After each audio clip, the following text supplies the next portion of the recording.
Hello and a big bing bong to everybody once again, and welcome to our 5th annual Creation MODCON. We indeed find ourselves celebrating like a Bosmer on what is our Wood anniversary, and would you believe we have an even bigger weekend lined up than ever before. And when we go big, we go big. It is with great joy I welcome back, after a 1-year absence, my Celtic compadre, the entertaining enigma wrapped in a comedic conundrum, the inimitable Mickey D.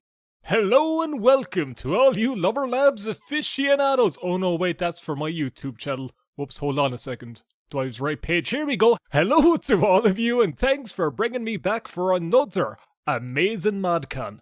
As you well know, Captain Stu and I play through all these mods so you don't have to. Well, we hope you do play through them. That's kind of half the hope here. We play through them too, you know, we kind of like these games. What is it, Battlespire? Yeah, that's the one. So coming back and returning to the sweet teeth and bosom of this beautiful, warm Creation MODCON is sorely welcome. It's just like on Alexia's hands. Oh, I know exactly what they were going through after hearing the word bosom. Anyway, on to you, Captain Stu. That's the spirit, you absolute mad lad. Shall we run down today's lineup? By all means, my man, fire away before I talk more shite. Can we swear, by the way? I probably should have asked beforehand. Here we go then. We begin Creation MODCON 2025 by returning once again to Beyond Skyrim Cyrodiil. Prepare to marvel at the progress the Beyond Skyrim team has made in the last year in the Heartlands, in what promises to be an outstanding beginning of the weekend.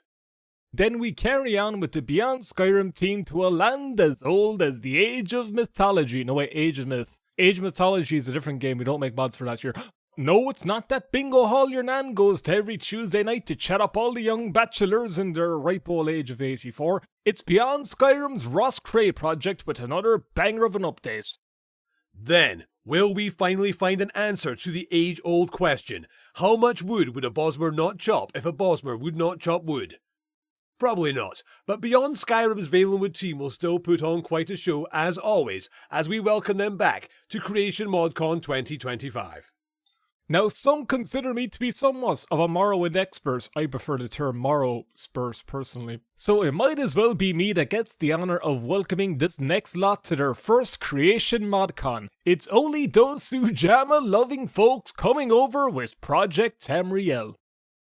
And keep that Sujamma flowing, as the Beyond Skyrim Morrowind gang is right after that, with even more Enwas and Outlanders to enjoy. What a grand and intoxicating project. Then we move on from the Ashlands for a merry and pippin' pirate voyage, with plenty of sea and mystery with the Beyond Skyrim Iliac Bay team. I almost said Baywatch. They're kind of the Baywatch team, the Iliac Bay Watch. Watch them, they're good. Then we finish day 1 of another Creation MODCON 2025 debut. We welcome the team at Lordbound, and we can't wait to have a look at their highly anticipated reveal. Right, Captain Snow, this all looks more fun than leading the 10th Naked Northern Morrowind. When do we start? How about... now!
Welcome back to Cyrodiil, everybody. Or should I say, welcome forward. That's right, it's Deagler again with the Beyond Skyrim Cyrodiil project, coming at you with another showcase with commentary provided by yours truly. So sit back, relax, slap your nearest Thalmor sympathizer, and prepare yourselves to be forged in the golden fires of County Anvil.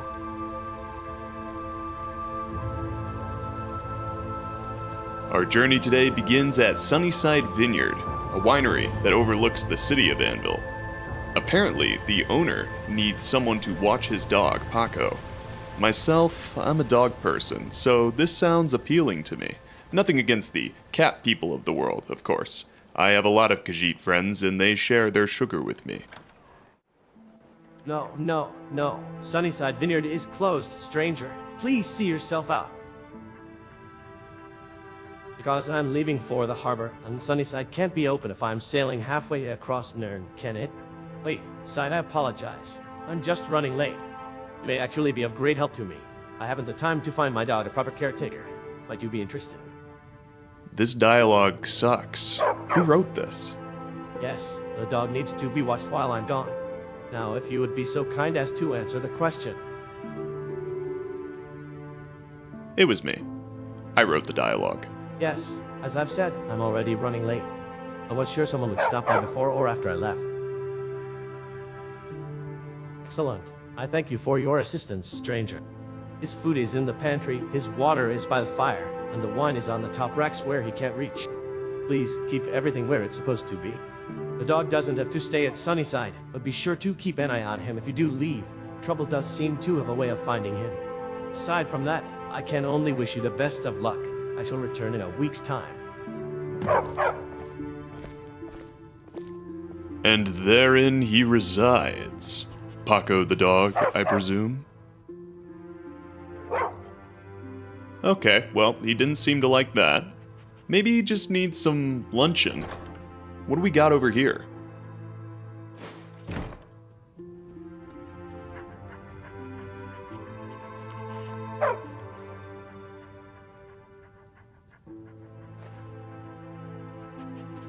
Oh yeah, he was just a little hangry is all. Who's a good boy, Paco?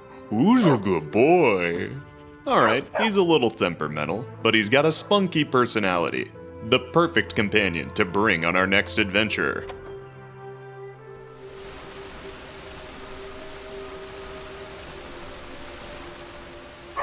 We could probably just use the wait mechanic and let a week pass us by, but where's the fun in that? It's about the journey, not the destination, I say. Let's follow the Gold Road and let it decide where our next adventure lies. Paco could use the walk, after all. And I probably could too, to be honest.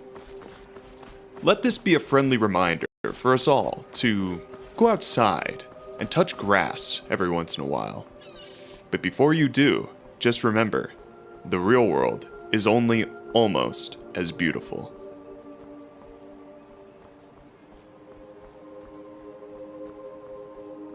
I mean, just look at the way the light hits those trees, the rocks, the flora.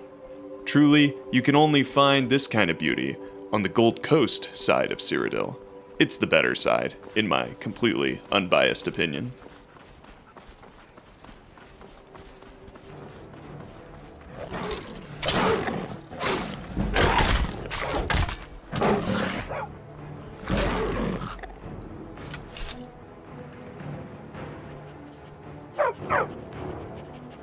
Who is a good boy, Paco? I'm told that feeding Paco will actually heal him in classic Skyrim fashion, which is probably a good thing to do after being mauled by a mountain lion. We gotta keep this dog alive for the owner that doesn't love him, after all.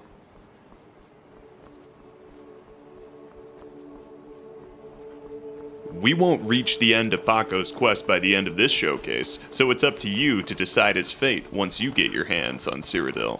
But back to the showcase, would you just look at that sunrise?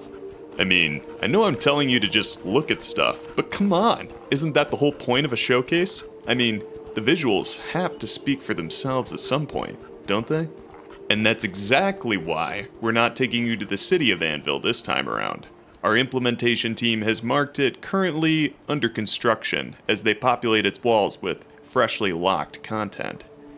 Have you guys ever smelled the smell of a locked NPC? It's like a newly baked apple pie.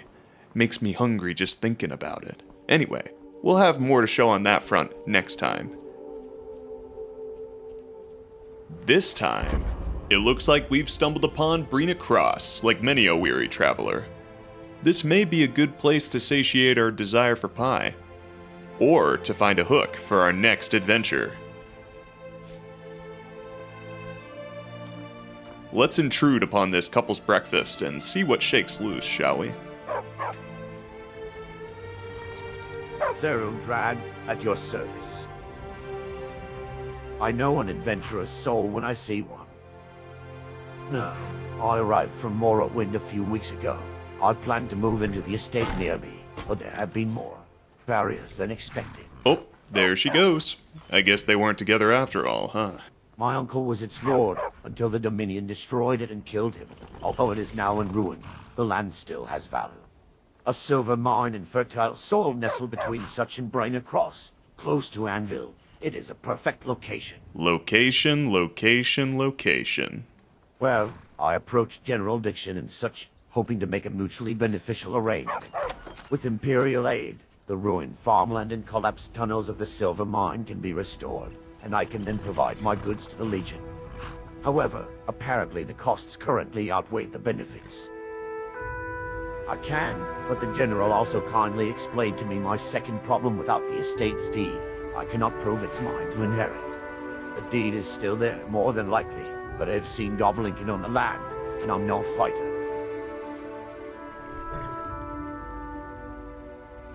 Malacath was responsible for unfortunate events there. I'm guessing his lingering stench drew the creatures in. Malacath is a stinky guy. Thank you. Once the deed is mine, you will forever be a friend of the Drag family.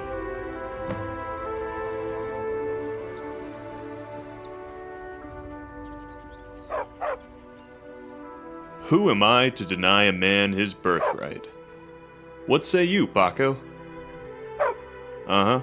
No, I hear you, Paco. Bureaucracy at its finest.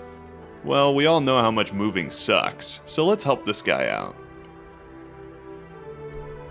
Brina Cross is just north of the city of Anvil, and it looks like Lord Drod's estate is west and just a little north of that, so it should be a quick trip. Let's double back on ourselves a bit until we hit some dirt.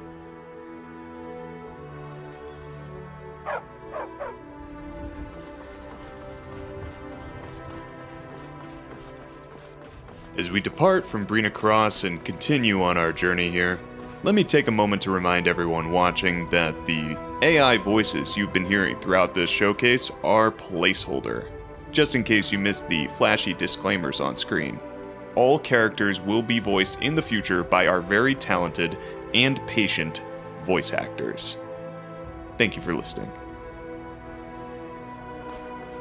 For this showcase, we are rocking the female Iron Armor set with Iron Warhammer to boot that you saw in action earlier. We can handle a mountain lion well enough, but goblins? We have something those orc-adjacent savages could never have. Purpose. We are here to reclaim the family home of a disheveled dark elf. Nothing could be more motivating.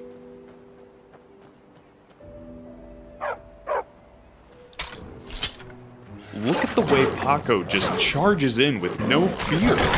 He's been waiting his whole life on the vineyard for this moment. Do you see this? No, Paco, that's not wine. This dog is bloodthirsty.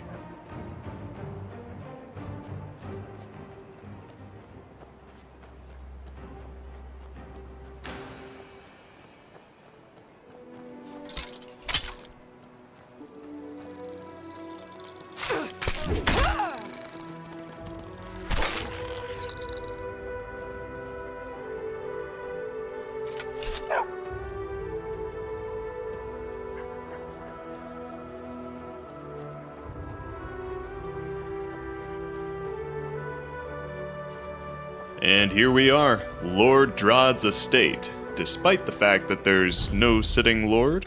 Ah well, these things happen, don't they? Tally-ho! Would you just look at the plumber's crack on that ogre? That's where we're aiming.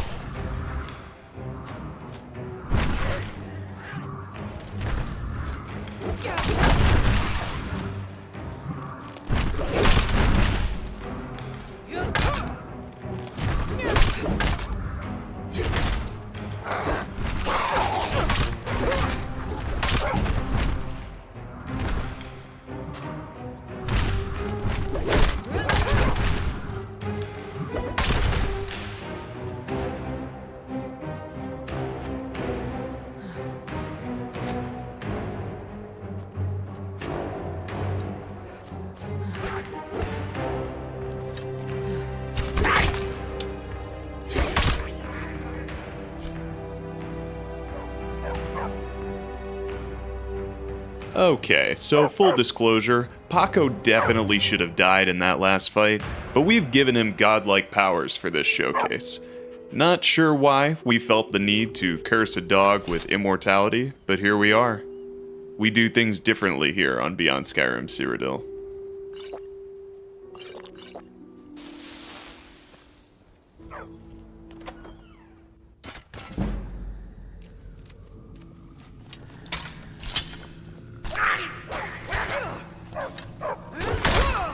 Right into the fire, cooking alongside the rats. But I still smell goblins, and it's not the one that's cooking. Okay, they must have heard us coming.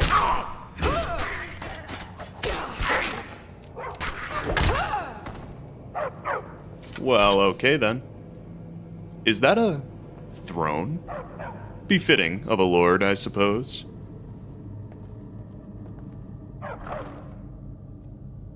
Wait, okay, I get it. There is a sitting lord. He's a goblin and a warlord. Who's the funny guy that came up with that? It wasn't me, by the way. I would take credit for it if I did. Looks like he had all of the proper documentation, too. You know, this might have gone down differently if he didn't try to murder us as soon as we came out of the loading screen. Who's to say he wasn't the true lord of this estate? Ah well, guess we'll never know.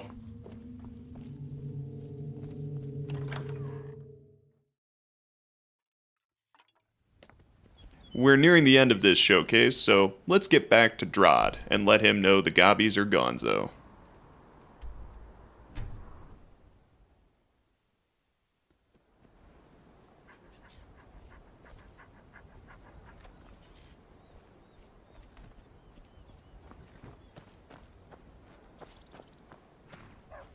Would you look at that? He even set a place for us at the table. Really, praise Azura. Thank you. With this, I can begin preparations to restore my uncle's land. Here, this blade was made by my uncle from silver he mined himself. Alright, a new blade. Sweet! I guess this makes us honorary members of the Drod family. Eh, Paco?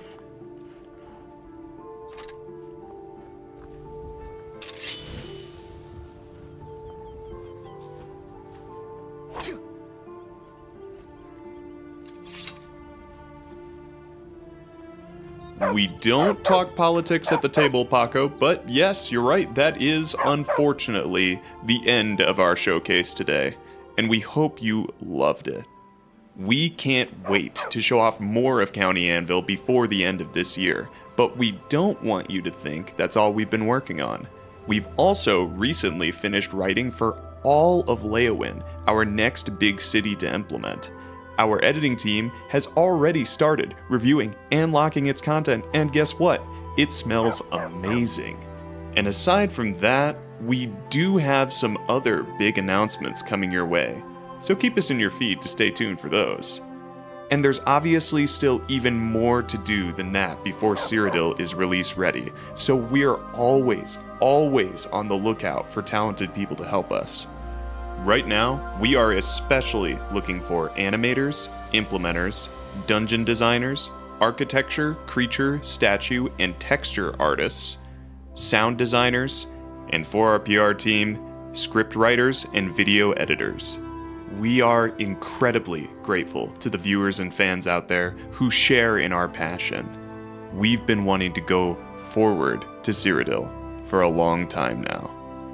After all, a lot can change in 200 years.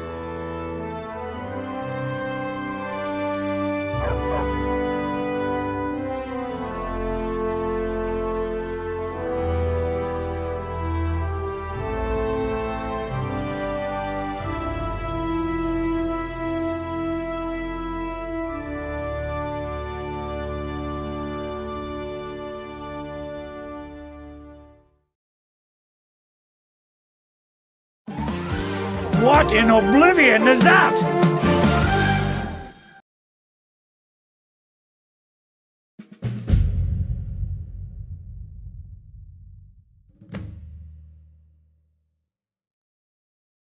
There is only so much that illustrations and artwork can contribute to a modding project. Without a 3D artist to create models and textures based on the concept art provided to them, we'd only be interacting with digital cardboard cutouts. The 3D art course of the Arcane University is designed to give you an exhaustive guide on picking up the workflow used by professional 3D artists. Complete beginners are pointed to a variety of different tutorials, whereas adept artists have the ability to test their skill on assignments curated by the teachers.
Take off welcome tune.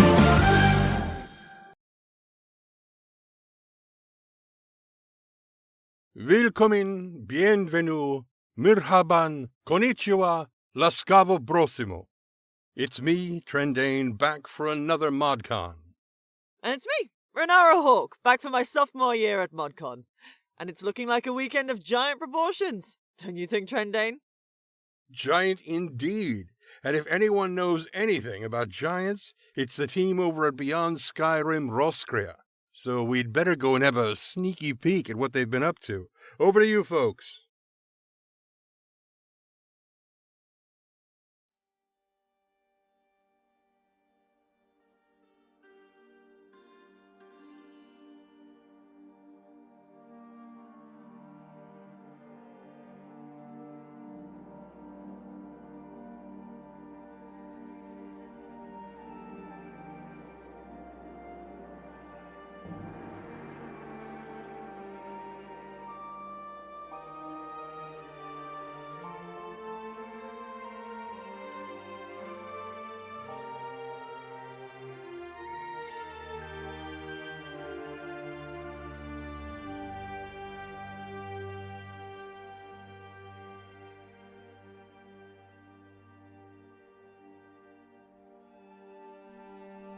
Since the days of the dawn, the children of the sky walked the lands and traveled the realms.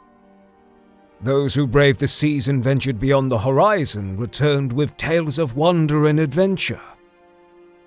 Those who did not became, themselves, the subject of rumors and superstitions. And once upon a time, a fleet of frost-bitten and thunder-slain sailors first saw the islands of Roscrea. A place outside of the demon's reach, unburdened by the mistakes of the 12 worlds.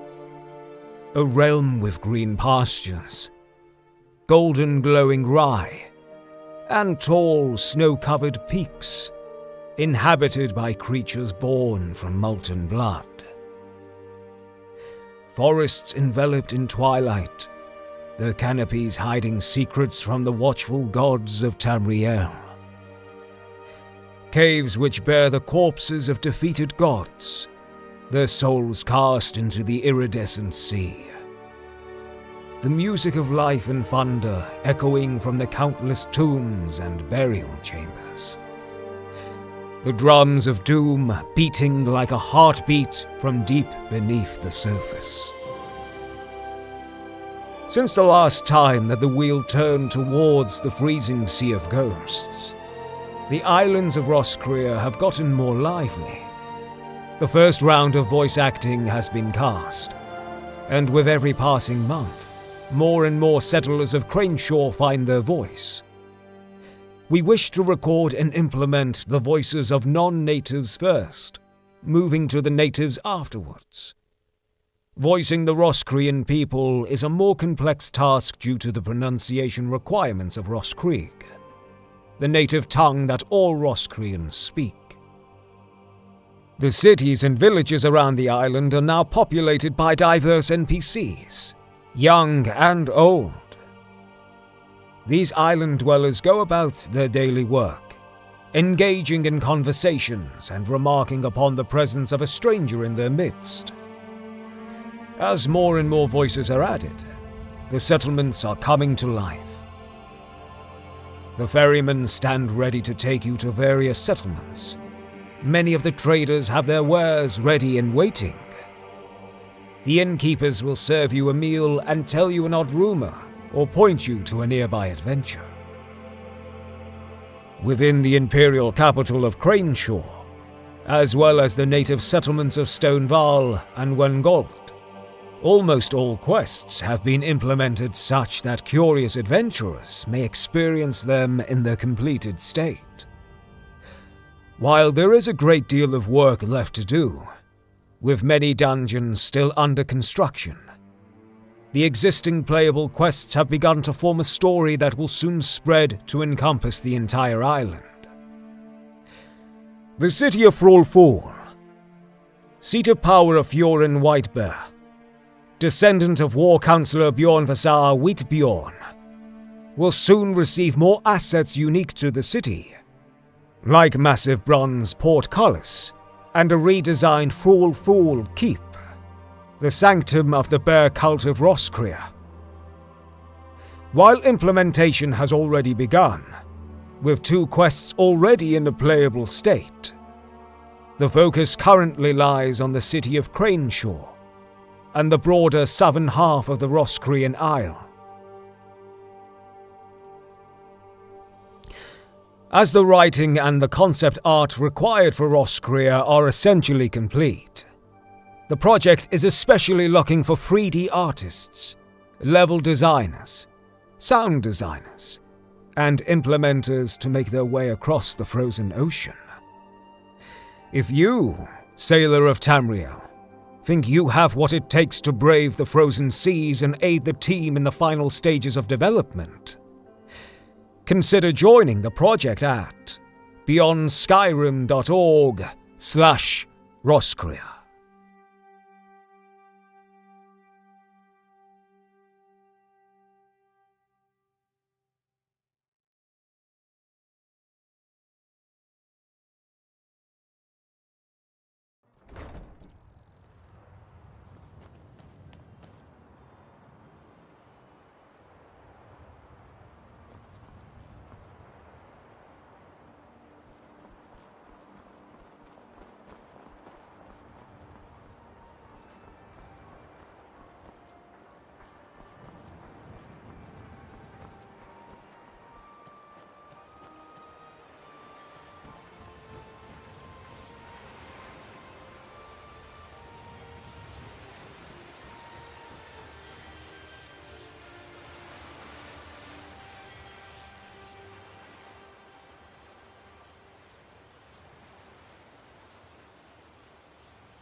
think I have something for you.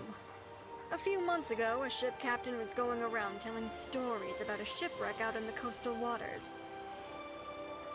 He claimed it was carrying a boatload of mithril, most of it fashioned into ornaments or trinkets. Well, last time we spoke, the captain gave me a location for the wreckage. If you have a look on your map, it should be somewhere around here.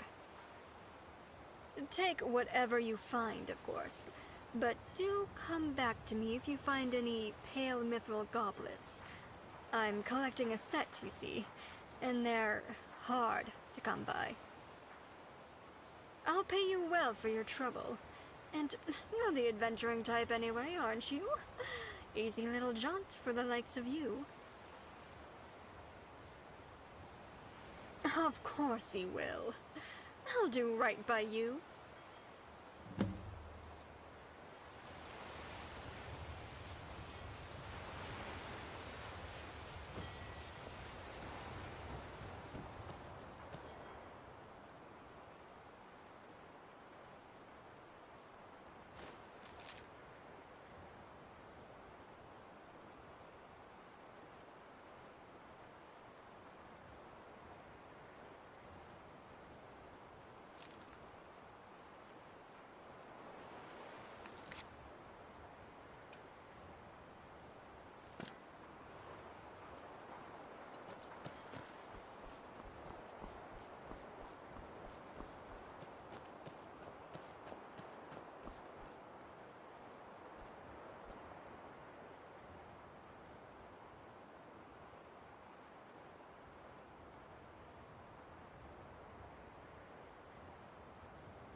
What in oblivion is that?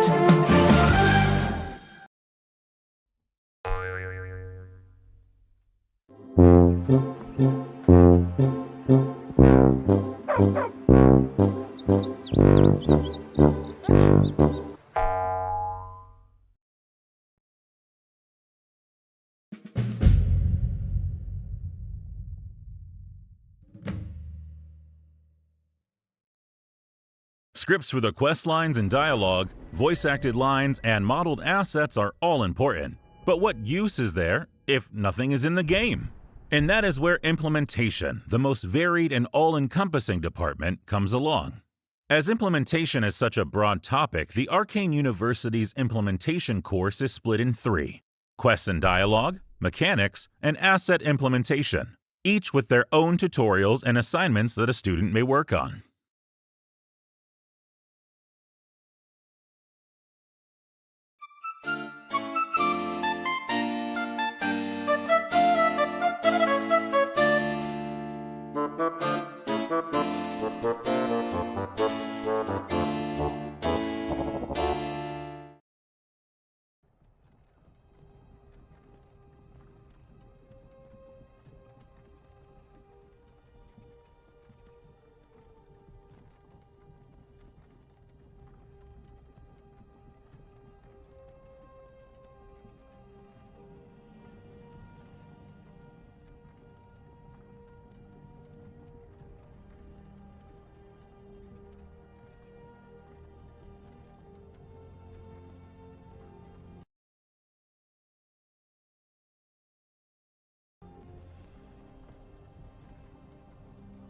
Hey, you!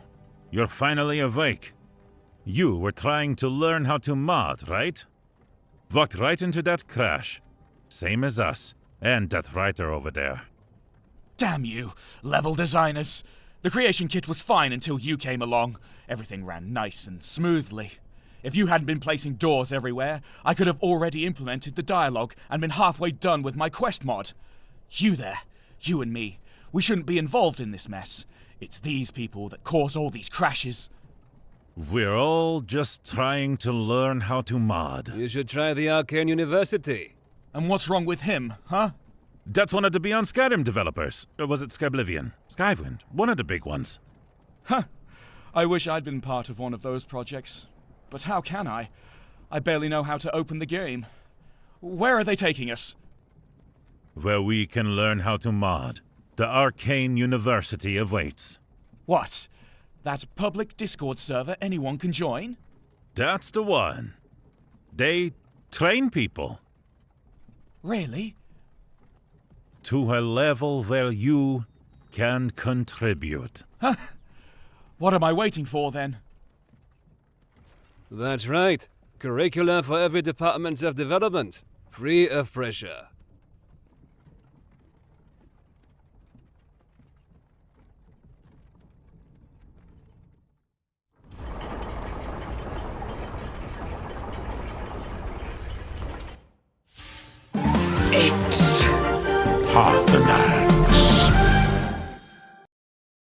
Hey everyone, your good friend Arcane Impact here, and when I'm not working hard with the Beyond Skyrim team, or being the lead in charge of bringing you Creation ModCon each year, sometimes I just need to relax. Fair play, my man. Everybody needs a small bit of a break every now and again. Troy was gone for a year. How does a nice relaxing stroll through a forest sound, huh? That sounds perfect, Mickey, and I know just the place. So let's join the Beyond Skyrim team once more for a nice relaxing trip to Valenwood. Hello, and welcome back to Beyond Skyrim Valenwood. Since we last participated in MODCON, we've made some truly amazing progress, and we wanted to show some of what we've achieved over the past 2 years. Our main success has been in our art department. Our talented 2D and 3D artists have been busy producing unique concept art and assets for the project. Things that will help bring the game world to life. Last year, we doubled our output, producing twice as many assets in 2023. And this year, we have already surpassed that total, with 4 months still to go. The work produced has given us over 1,000 assets and has allowed us to catch up to some of the other smaller Beyond Skyrim projects in terms of pure asset numbers. Of the assets produced, there are some milestones we are incredibly proud of. The first is that we have nearly all the main weapon sets created for Valenwood, with only one left to concept and create. We also have the highest number of bows in-game, out of any project so far. We are Bosmers, after all. Our creature artists have also been busy, with 14 creatures already created and waiting to be implemented into the game. Valenwood, like other provinces in southern Tamriel, can rely on very few of the base game assets. Our region is nothing like Skyrim, as so everything in it must be built and populated from the ground up. As Bosmer adhere to the Green Pact, we are unable to use any plant materials in our models. Even a simple torch can't be made of wood. Buildings must be made of stone, clay, or other non-plant materials. And yet, with the Bosmer veneration of the green, we still want to incorporate living plant elements into our designs. This is a challenge for our artists, but a rewarding one, as navigating the restrictions of the Pact has led to more creative designs. However, it also means that even basic items must be remade, which takes time. Luckily, we have a strong art department dedicated to creating the highest quality work. Despite being such a young project, we have created enough to allow you to have a first look at a settlement within Valenwood. It is still a work in progress, with plenty left to be finalised. But we wanted to share it with you, so that you could see just some of the impressive work our team has done in a short time. The mining town of Barn Mar is located within the Henantir Hills in northeastern Valenwood. It sits near the borders of both Elsewhere and Cyrodiil, and has changed hands many times over the centuries. The climate is a lot drier than the majority of Valenwood, although it does suffer from strong rainstorms during the wet season. The people who live in the town are followers of the god Barn Dar, the god of thievery, banditry, and archery. The town is made up of a mixture of Bosmer and Khajiit, who live and work together peacefully. Unfortunately, the town has fallen on hard times. The iron mine at the heart of the town has begun to fail, and there are worries that the law-abiding nature of the town's citizens may be angering Barn Dar. Some townsfolk argue that thievery is the only way to regain the god's favour, while others refuse to become highwaymen just to please some invisible deity. A rift has begun to form between the town's residents, made all the stronger by the sense of impending doom should the mine become completely exhausted. Here you can see some of the detailed and intricate work that has gone into our clothing. Donwen is modelling our fantastic silk outfit, and Tepetza is wearing the merchant's clothes we've made. These are just two of the many outfits that are complete or are currently being worked on, which include tribal robes for the traditional native Bosmer, and of course several new armour sets.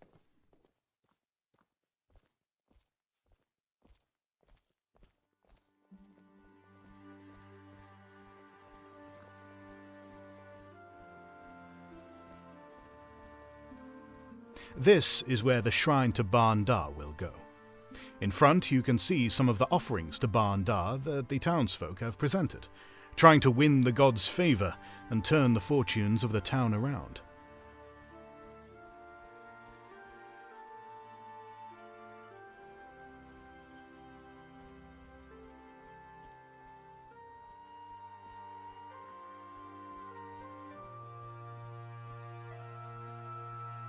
The sheep are one of the creatures we've created for the game, although it seems a little hungry Horvor has managed to break into the field and have itself a little snack.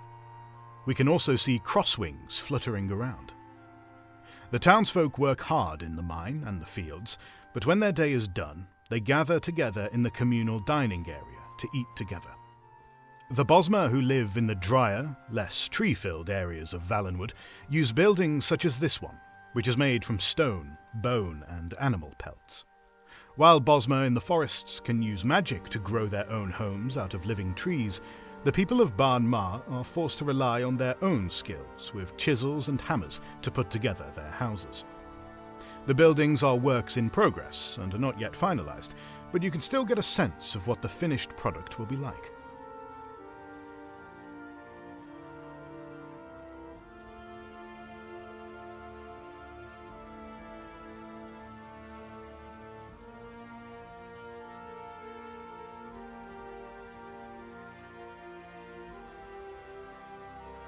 Inside, you can see a lot of the clutter items we've been working on, from cups, plates and bowls, as well as the furniture that makes up the town.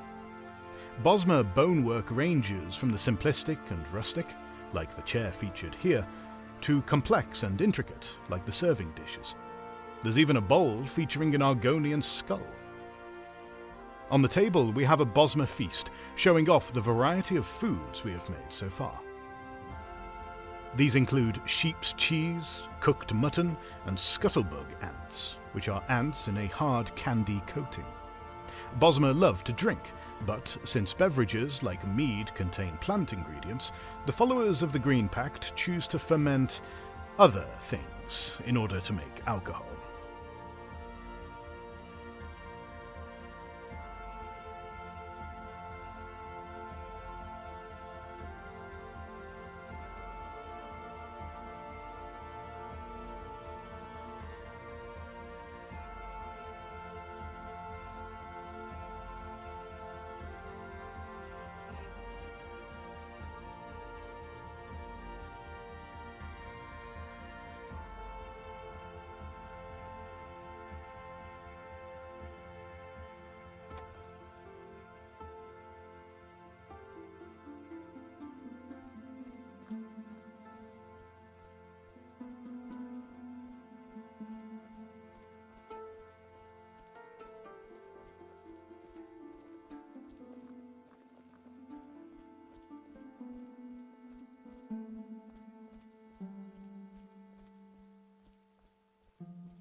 Here is the ill-fated mine that the residents rely on so heavily for their continued survival. Mining has always been a challenge for the Bosmer, as they cannot use wooden support beams to shore up the tunnels. The Khajiit, however, are proficient in both metal and gem mining, and have passed some of their skill on to their neighbours.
Let's leave the town now, and head out to one of the nearby dungeons.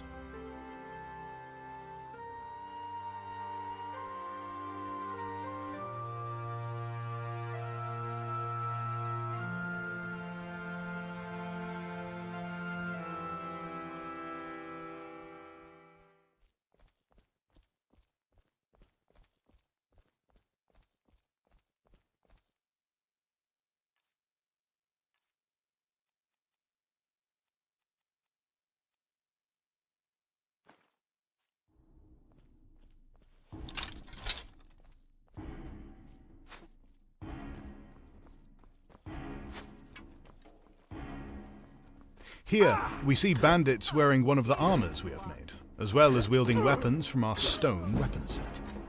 We have 7 weapon sets completed, as well as 5 armors modelled, with 3 rigged and implemented in-game.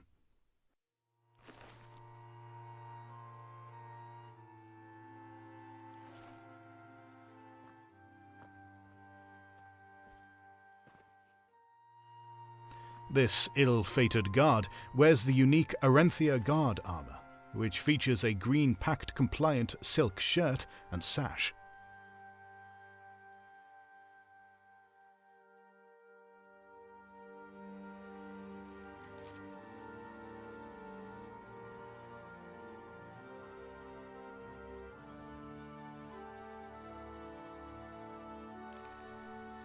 let's head to Dead Cat Cavern to deal with these bandits.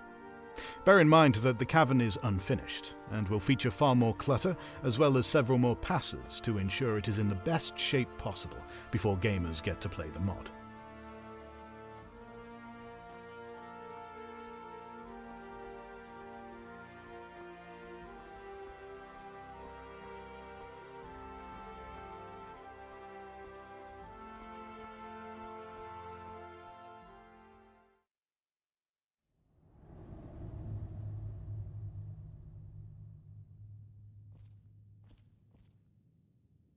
What was that?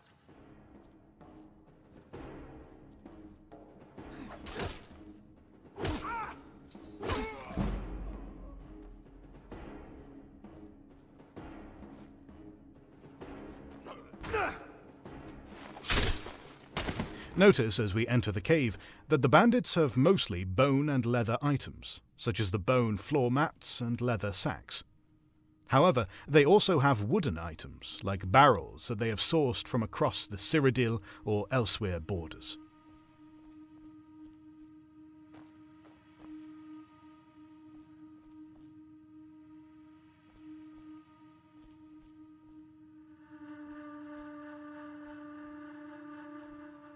Never should have come here. You can't hide.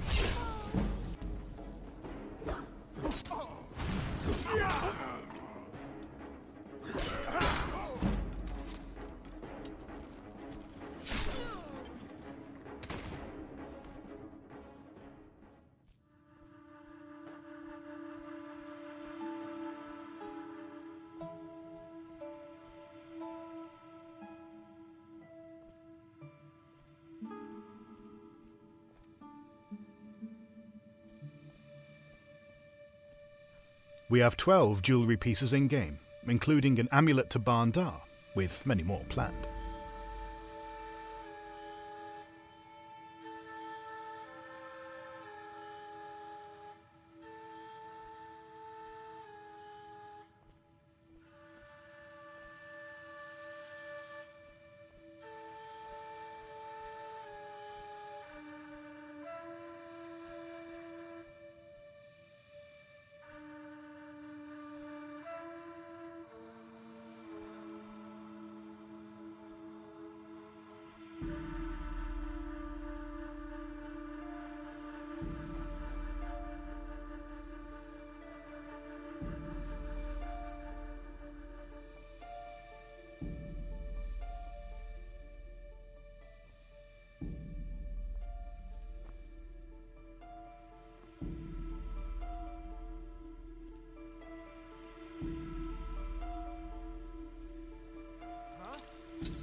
Among the bandits, you might spy an unfamiliar character model. This is the native Wood Orc race, unique to this part of Tamriel. Like their northern cousins, they live in strongholds scattered around the province, and have a tense relationship with the Bosmer, who consider their use of wood to be sacrilegious. These shields are intended to be unique to different bandit factions across Valenwood, so keep your eyes out for more of them as we progress as a project. This one is a mix of worlds, a scavenged wooden wheel as the base, with Bosmer decorations and a ram skull on the front.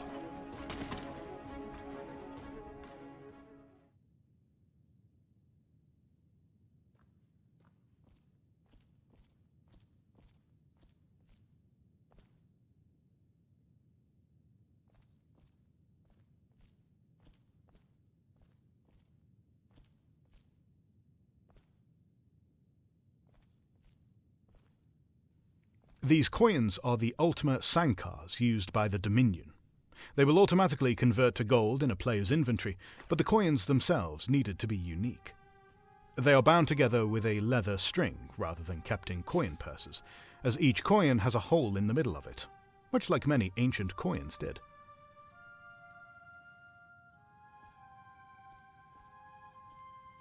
Our bandit chest features bone tusks and the skull of a saber cat with jewels for eyes. The exterior is a mix of leather and metal straps.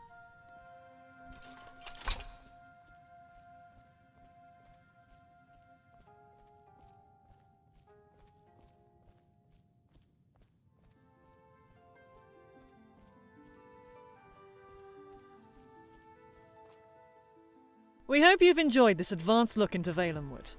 Our team of volunteer developers is proud of what we've achieved, and looking forward to bringing you more in the future. If you are interested in joining Valenwood and helping the mod towards release, then head to the Beyond Skyrim website. There you can see the roles we're currently looking to fill, and get more information on applying. And as always, thank you for watching.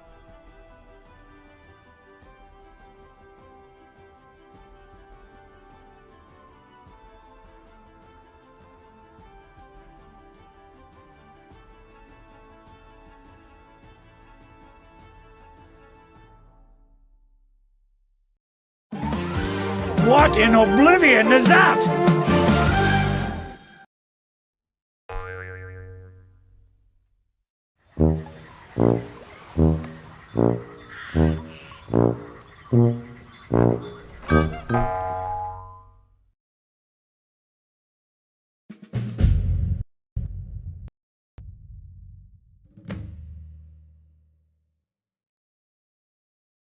A vision is in place. The dialogue was written, all the necessary assets were implemented.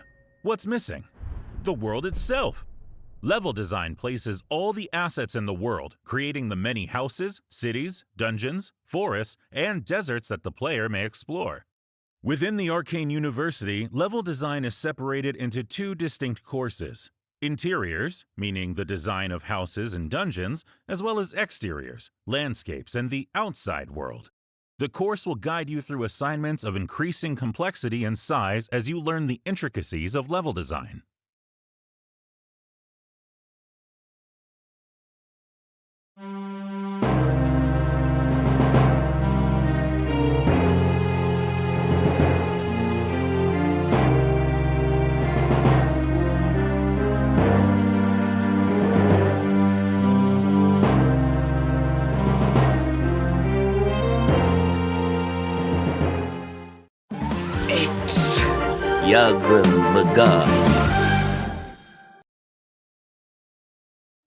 You know what, Trendane?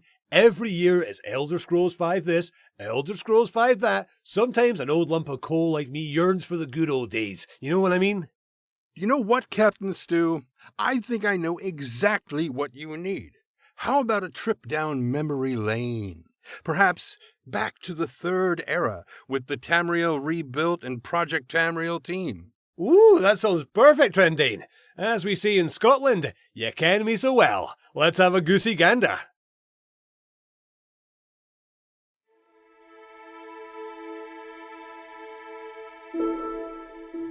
Tamriel Rebuilt is a massive landmass mod for the Elder Scrolls 3 Morrowind. For more than 20 years, since before the release of the Elder Scrolls 3, ambitious modders have envisioned a version of Morrowind that is true to its name.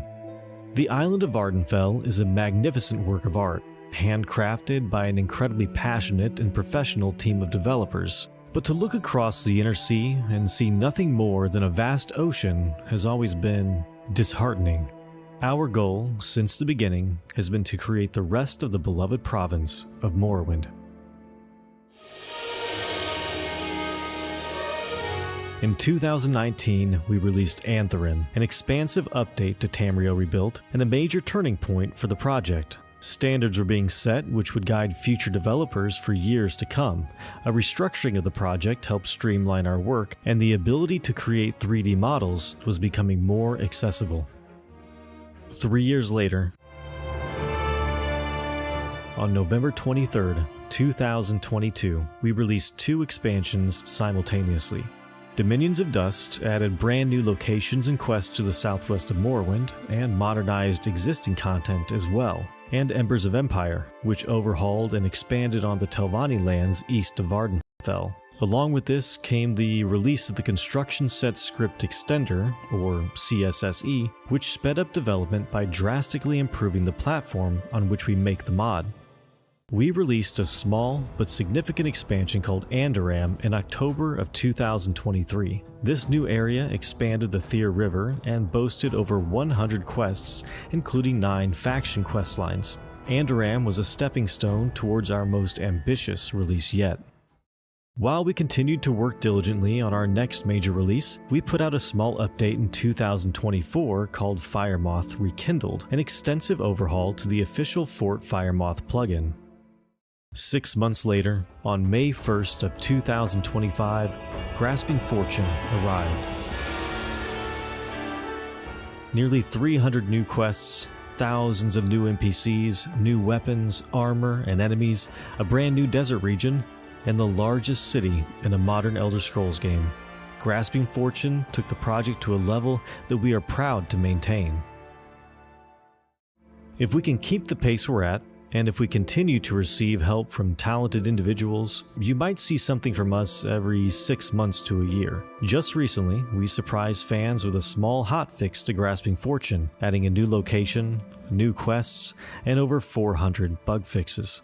Tamriel Rebuilt is grateful to those who play our mod, spread the word, and report bugs, and to our volunteers, both past and present, for helping us create all we have made. We are especially grateful to those who came long before us, who kept this project alive for so many years, and built a foundation for those to come, so we can hopefully see a complete Morrowind in the future. There's still a lot of work to do, but while you wait patiently, please enjoy a look at what we're currently working on.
After a while, we set our sights not just on completing Morrowind, but all of Tamriel, as it would be in the Third Era when Morrowind was set. Alongside Tamriel Rebuilt, we have a number of sister mods collectively called Project Tamriel. 2 of these sister mods, which you could play today, include Skyrim, Home of the Nords, and Project Cyrodiil. In Skyrim, Home of the Nords, Project Tamriel brings to life the land of Skyrim as it was described before the Elder Scrolls V Skyrim. In its first 2 releases, players explored the stricken twin cities of Karthwasen and Dragonstar, both still reeling from their bloody conquest by the Nords 30 years ago. In the vast wilderness of the Reach, players encountered forgotten ruins of ancient empires, sparred with dangerous creatures, and met the many clans of the Reachmen. Skyrim, Home of the Nords, has multiple cities, 4 joinable factions, 6 quest lines, a joinable arena, and more than 60 standalone quests. In its next release, Skyrim, Home of the Nords will complete the lands of the Kingdom of the Reach and introduce players to the city of Markarthside, a mighty Nord stronghold on the Karth River. In the Markarth release, players will have a chance to take part in the vicious struggle for the succession of the kingdom as its old king nears death, joining new factions to bring Nord religion and culture to life, and finally resolve the decades-long division of the city of Dragonstar between Skyrim and Hammerfell. Alongside the massive trade hub of Karthwasen and the divided city of spies that is Dragonstar, Skyrim, Home of the Nords will be adding 2 new major settlements: the mighty throne city of Markarthside and the isolated fortress town of Bjornhall. The Reach groans under the weight of history and reverberates with the clash of cultures, all of which will culminate in this next release. A warlike tribe of Reachmen launch their raids from the mythic fortress of Old Hroldan, while Redguard rebels plot an uprising that will reverse their defeat in the War of Bendermach. Looming over everything is the illness of King Barda of the Reach and the schemes of his power-hungry Jarls in light of his imminent death. In addition to new questlines for the fighters, mages, and thieves guilds, Skyrim, Home of the Nords' next release will include the first introduction of the Dark Brotherhood to the greater Project Tamriel and Tamriel Rebuilt continuity.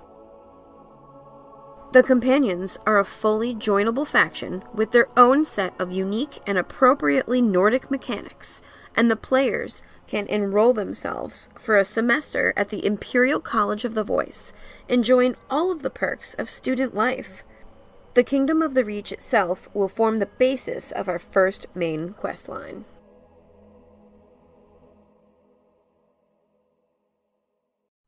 In Abyssinian Shores, Project Cyrodiil's first release, players had the opportunity to visit the mighty port city of Anvil, the vast seas of the Abyssinian, and the beautiful hinterlands of the Strident Coast and the Daysec Marsh.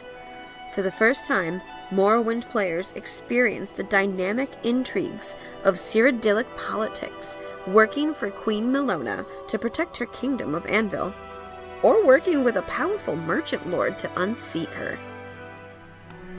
With the humble itinerant priests, players performed charity for the diverse faiths of the Imperial Heartland, and in the great bazaars, casinos, banks, and stock markets of Anvil, players encountered the most powerful force in the Empire: money.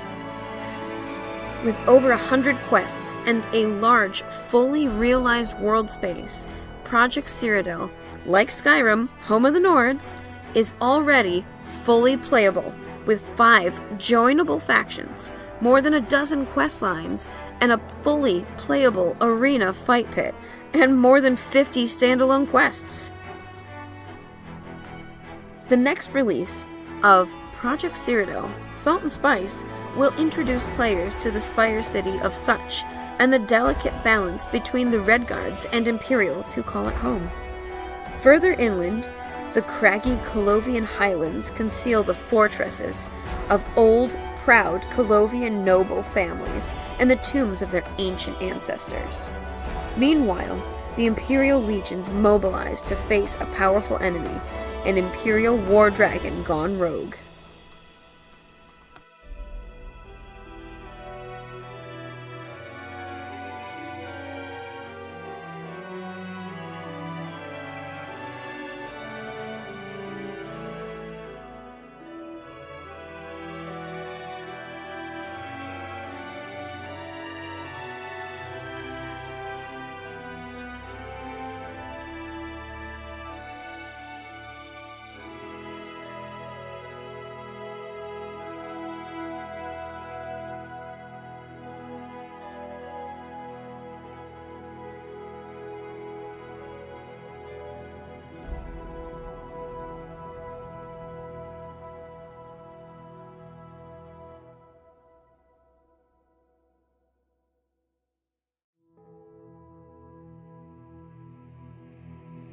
Project Tamriel is also actively developing the first release of High Rock 427, Scars of the Shadow. This release will depict the rugged, war-torn lands of the Western Reach along High Rock's borders with Skyrim and Hammerfell. In the frosted Dragonfields, cultures and corporations collide around the headwaters of the mighty Bjolse River. Further north, a shaky peace holds between the Eastern realms of the Bretons and the Nords of Hafenheim who menace their lands. And in the taverns, whispers fly about the fate of the Starteeth, priceless shards of starlight entrusted to 7 wizards decades ago. The shadow of conflict, long defeated, looms again.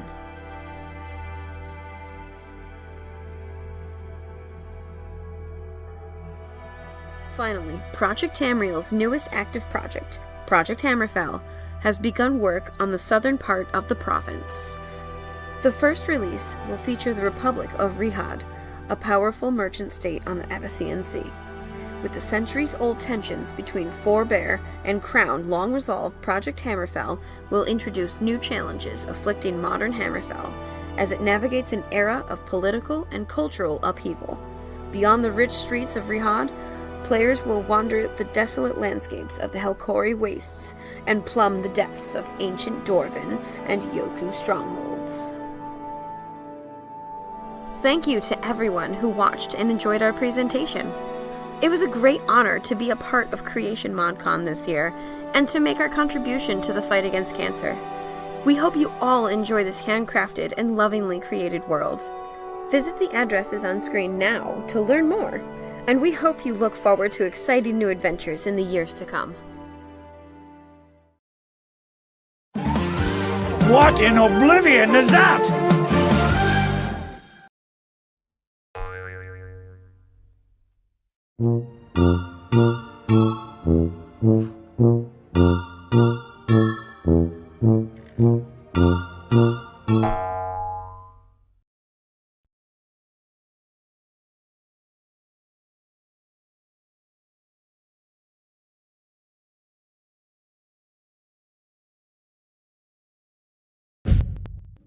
Voicing is to make the world more believable. Voice actors lend their voices to the many NPCs, and sometimes creatures, to breathe life and personality into them, while sound designers ensure that the world itself comes to life with ambience, soundtracks or sound effects, such as the sound of a sword when it clanks against the wall of a cave. The Arcane University's curriculum has crafted 2 courses specifically for these disciplines. While the voice acting course focuses on acting lessons, the sound design course is more technical, guiding students from the idea to the finished atmospheric piece or sound effect.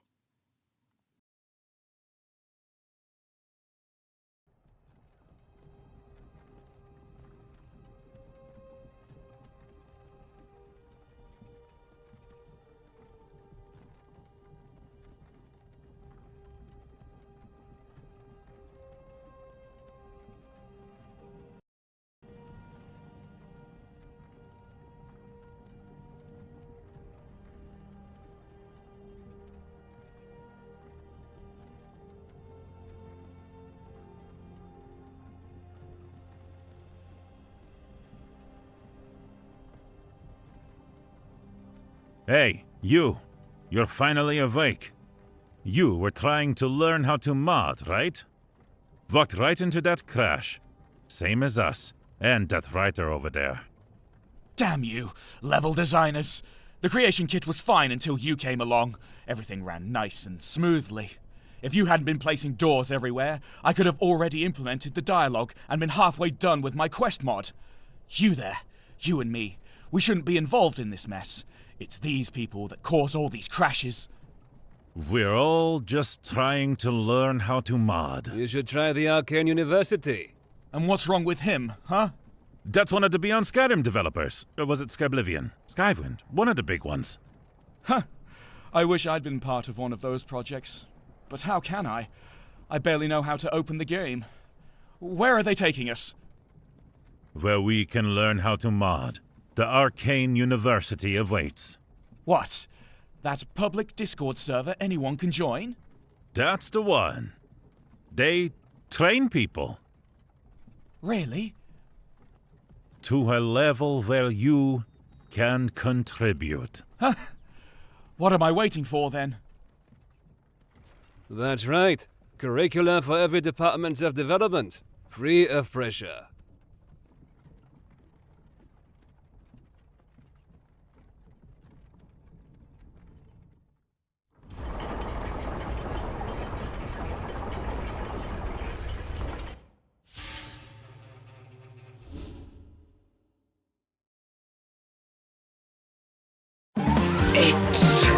A new hand touches the... Hey, Arcane! Great job so far this year. And do you know what would make it even better? Even more Morrowind! Well, Renara, ask and you shall receive.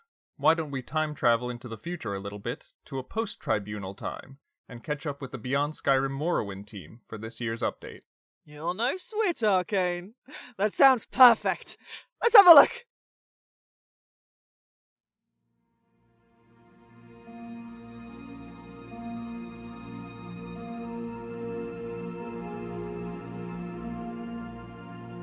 Hello and welcome to Beyond Skyrim Morrowind's showcase for Creation MODCON 2025. Since last MODCON, the Morrowind team has reached several important milestones on the road to releasing the New North. Among the most notable is the completion of final edits to the New North's main questline, which you can see the first hints of here.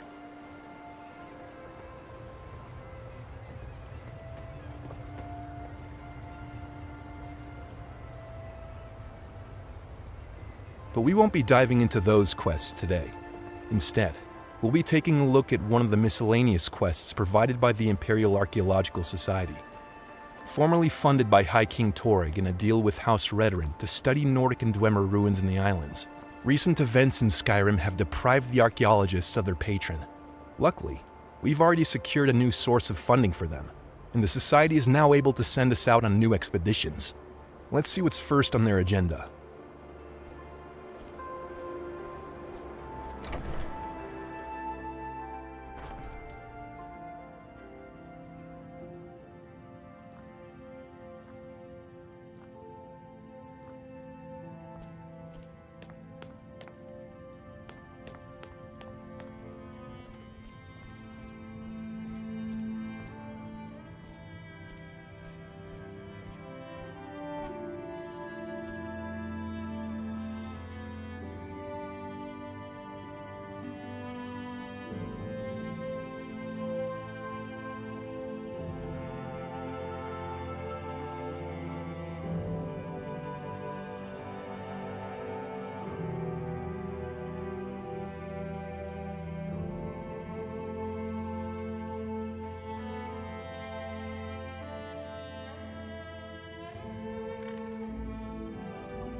Nurasa, an archivist at the Imperial Archaeological Society, has just given us a mission to follow up on a lead regarding a cup made from the skull of a Falmer before they deteriorated into the monstrous form we're used to. If the lead turns out to be accurate, it would be a boon for the Society. As you surely noticed, our NPCs do not currently have voice-acted lines yet. In addition to finalizing the main quest for the New North, our writers and editors were busily working on an editing pass for NPC and quest dialogue to improve clarity and playability of our content. That phase of edits was completed earlier this year, and as our implementation team has nearly completed ensuring all the in-game lines have been updated, several of our voice actors have already begun recording their dialogue. We still have some roles in need of talented voice actors, including male and female roles for Dunmer and Nord characters, a female orc role, and a female child role.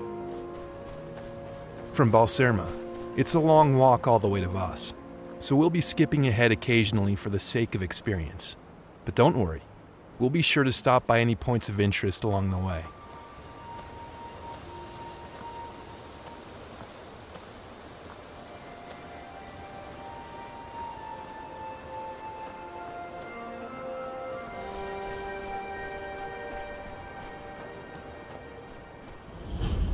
Welcome to Ebon Shield Tower, a vital link between the eastern and western ends of the New North.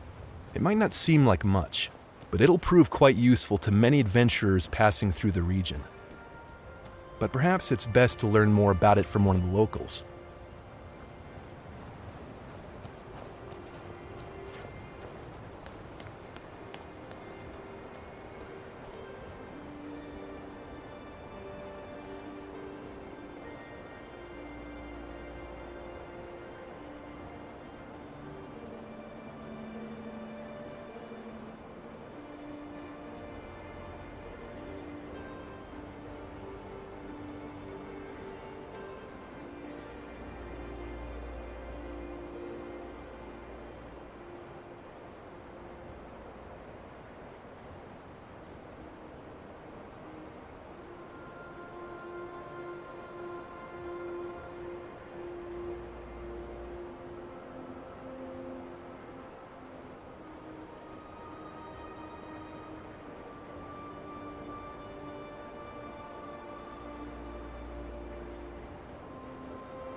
It'd be quite a swim to reach the next island in our journey from here. And who knows what's lurking in these murky waters. Good thing the Collop farmer here at Ebon Shield will let us use her skiff.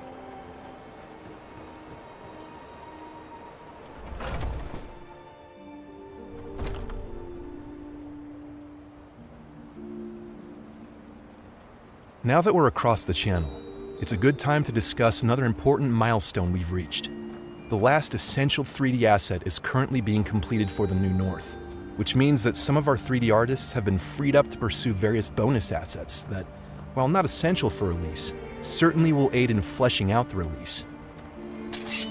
This includes several new creatures which we'll see roaming the islands, such as this shock.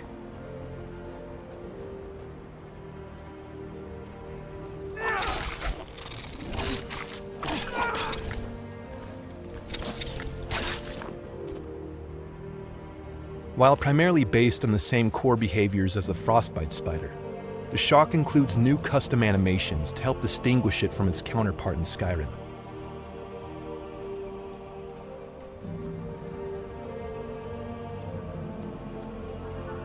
You can also loot their fire gland from them, something that will surely come in handy.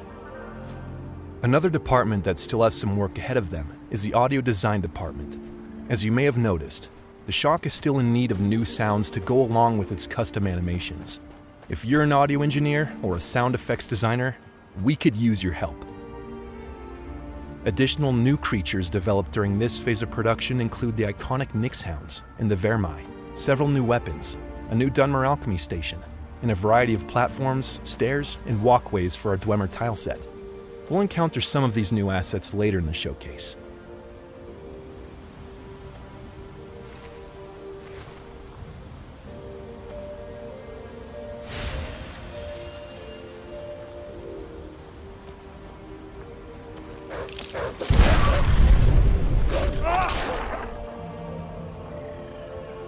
You may have noticed that we're currently traveling along a fairly well-defined road through this barren archipelago.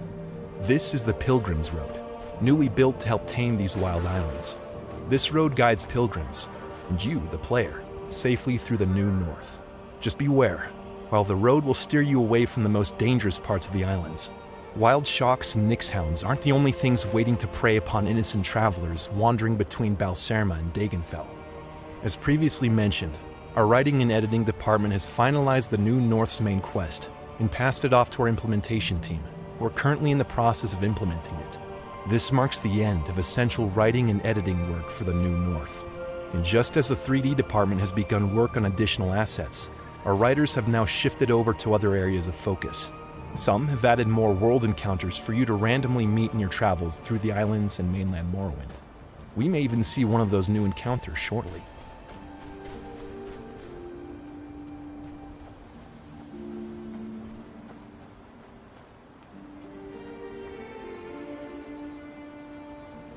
Who might this be?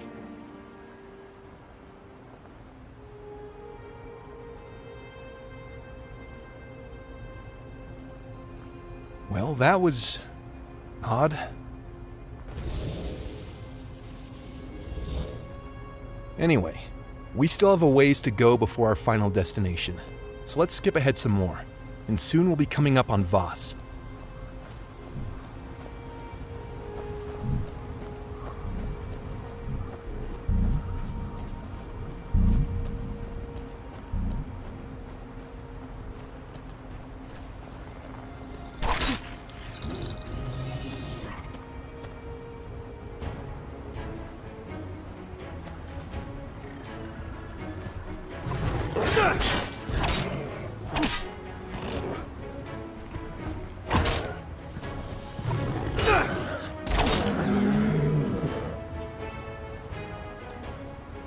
The Vermai we just encountered is a Daedra of Mehrunes Dagon. Returning from Battlespire in Redguard, it is a fearsome creature that attacks with its claws and bite, dealing poison damage. Though the Vermai is quick and its attacks are powerful, it is not particularly strong, and one can be taken down quickly if you can dodge or resist its poison. Voss, the tower we can see in the distance now, represents another important milestone for us this year, as one of our new Velothi Tower dungeons. Its tileset was only completed last year, and Voss itself is the final dungeon created for the islands of the New North. With that, all interiors and exteriors for the region have had at least a first pass. Our level designers have moved on to polishing and improving our existing landscapes and dungeons, as well as putting the final touches on a minor quest world space separate from the New North itself. A few have even begun work designing upcoming portions of mainland Morrowind. Speaking of mainland Morrowind, many of our writers have now begun work on our first mainland settlements. To the south, as far from these cold and ashy islands as you can get, while still remaining in House Redoran's territory, the city of Silgrad guards the pass to Riften. There, our writers are busy creating the inhabitants of the city, its farms, and its mines. But that, too, is a story for another day.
Thankfully, Naras's lead proved accurate this time. Unfortunately, that's all the time we have for Morrowind today. You'll have to find out what other stranger relics she has in mind for yourself. We thank you for tuning in and for your patience following the project. Stay tuned for more news and updates from the Morrowind team, and we hope you enjoy the rest of Creation ModCon 2025.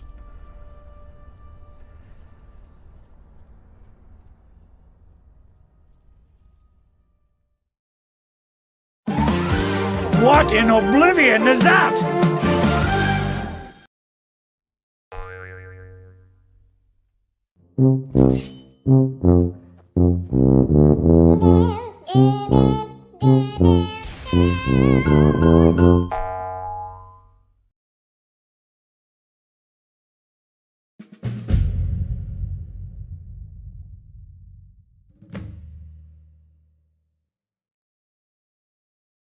Game writing or narrative design is the foundation of all larger modding projects. From lore and world-building documents to NPC dialogue, in-game literature, and larger quest lines, it needs writers to create something that every other department will constantly reference and use. As you make your way through the Arcane University's writing curriculum, you will learn how to write engaging dialogue and immersive stories using Google Docs, all the while receiving feedback from both the writing teachers as well as your peers to become a more confident and competent writer.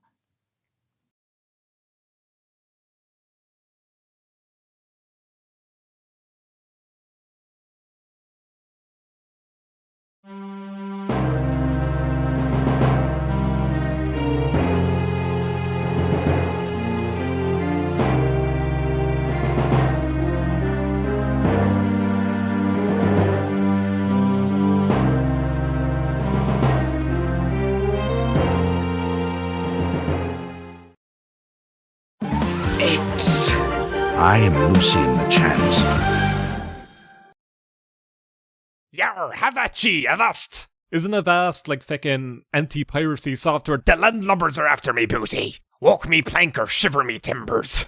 Mickey, what in the name of Dagothur's sweaty sandals are you on about? Listen, I'm practicing to be a pirate for the Beyond Skyrim Iliac Bay show, so you'd best batten down the hatches, ya grog-loving swine, because it's about to begin right now.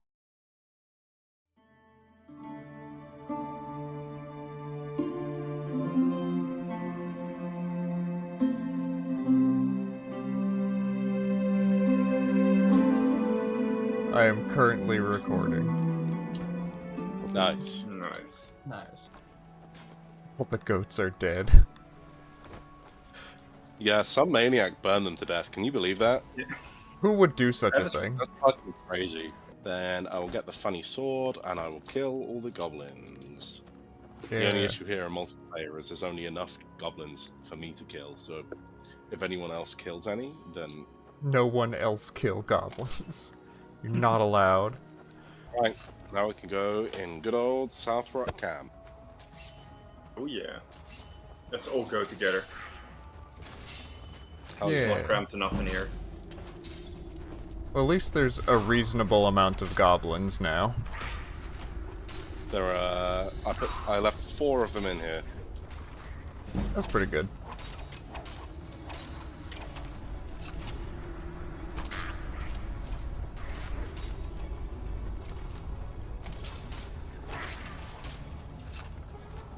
See, there's still some plants growing in here, but there's no skylight. Oh yeah. Yep. If it gives you nothing, that means it worked. It did give me nothing. Good. But it... Yes, Queen, give us nothing. It's just 2 people just having a little lay down together, staring at the sky. That's cool. That's fun. Really? That's kind of awesome. I love that. They're in the little training camp. Oh yeah. That's cool. There we go. I've given him some gold. Quest's finished. Yeah.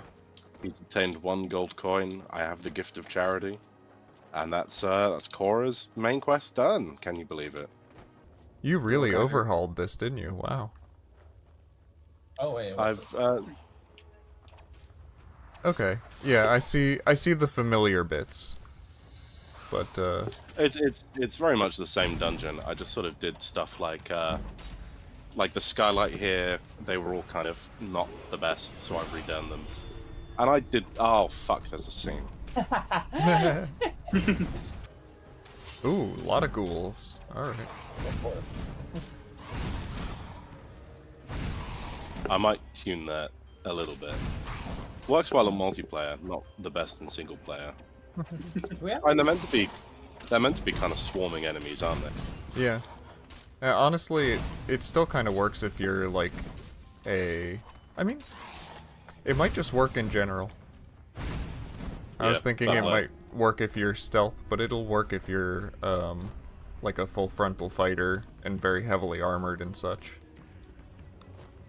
It just works. It just works. This little area is surprisingly put together for being like very deep into this ghoul infestation. Yeah, I was just hanging out. Like, including a cheese wheel. The ghoul has his own cheese wheel. He even has a map of High Rock. He's got plans. Yeah, crazy. And then just like that, there's a drop down back to the start of the dungeon. I do like this drop down. That is a nice drop down. Oh, and there's our friend over there.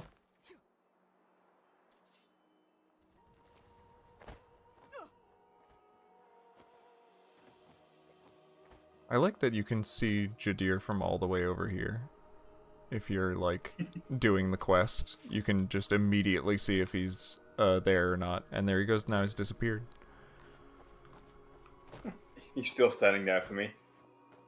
Oh. Huh. Well.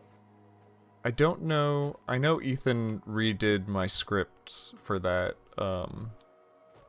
So I don't know, like, if you turn around and turn back, he might disappear. He does actually, yeah. Okay, cool. That's kind of neat. Yeah, so he kept the line of sight check that I had in there. Nice. Round 1, fight! Alright, ready or not, here I come. To make it darker.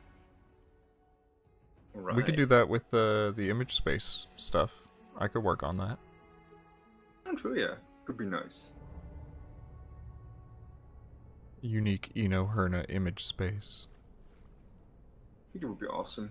Although from the looks of it, your screen already looks a lot darker than mine is. So maybe it's just a brightness thing. Yeah, it's looking pretty dark for me. I like it. I think we're having... Alright, there's a little bit of... The sun is leaking over in that corner, but... Uh-oh.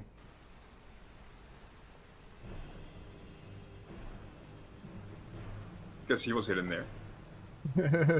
the goblin warlord was. He fucked up. The door?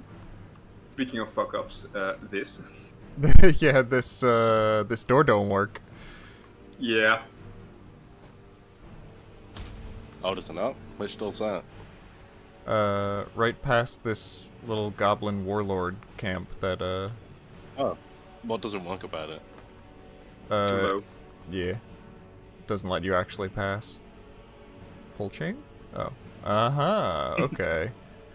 Looks like someone made their way through here.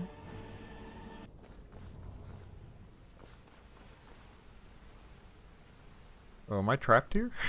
Did I soft lock myself? Hey! Actually, a really solid hiding spot. Yeah, that was pretty good. It's Chud. Chud. How the fuck? Okay, I know I passed someone while hiding, but now I don't know where the fuck anyone is. Yeah, there we go. And one of the other things that I added, to make slightly unique for the sewers is Chud is the only one who will sell this specific treasure map. I also like that Nereids is misspelled. I didn't realize that. That's good. That's great. I love that. Given the fact that you're getting it from Chud, I think it kind of works. Yeah. I feel like at this rate, you just kind of put an actual hide and seek thing in the sewers. We could do that. Yeah. That's a possibility. Oh, we should make... It should be like a little ghost child, and you play hide and seek with the ghost child. Oh yeah. I'm actually super into that. That would be cool. It's so easy to fucking hide in here.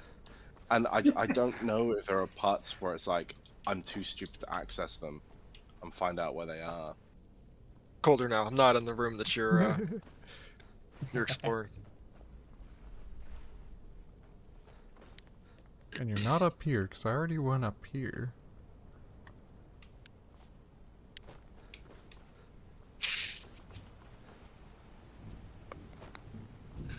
You somehow make it up there? You're like incredibly hot. Oh. Why, thank you. Nice. Yeah. Hey. Oh. That is a fucking seagull. That's so good. Wait, because where? of your outfit, you blend in against the wall. Oh shit! Damn. That's really good. I was looking at that little ledge when you stared at it, and I was like, what the fuck is that? That is fucking diabolical. Who's left to find? Is it just Nuga? Well. No, the architect of the dungeon. The guy who fucking made it. This is Trust me, I can already think of worse spots where I could have been hiding. Found the inlet into Enoherna. If you're in Enoherna, I would respect it and also hate you. That would be understandable, which is why I'm not there. Yeah. This is a little colder again. You're close, but not close enough. Yeah, I think you're up there. How do you get up there? You've actually been up there. Oh, dang it. How did I do that? Yeah. How did you do that again?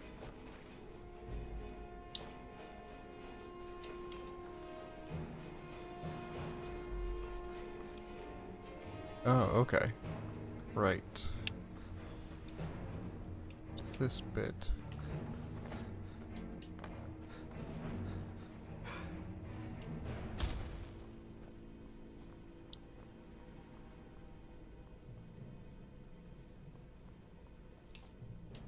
Up. What up? Nice. Oh yeah, I was incredibly close to you. Yeah, you were. Just this door was not open before. In fact, it's now where closed were you? to me because this door is Oh, you're up desynchronized there. for some reason. Oh, Yeah, there's a second hidden section. That random pool chain that you weren't sure what it did, that opens this door. Oh. Oh shit. It's not even nearby. No, it's on a completely different level. I mean, technically, it's in the same room as the way towards here goes. Yeah, like because of that, and because for some reason it was desynchronized because I had it opened, but for you it was still closed, so that's why you just missed me. There we go. Round 2. Fight! Tell me when you're all ready. I'll start counting.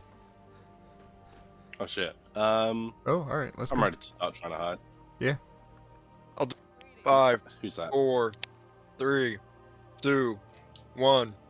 Alright. Let's see. What's off limits? Is like the seaside? Does that technically count as Enoherna, the ruins on the seaside, or? I'd say that counts. Okay. Okay.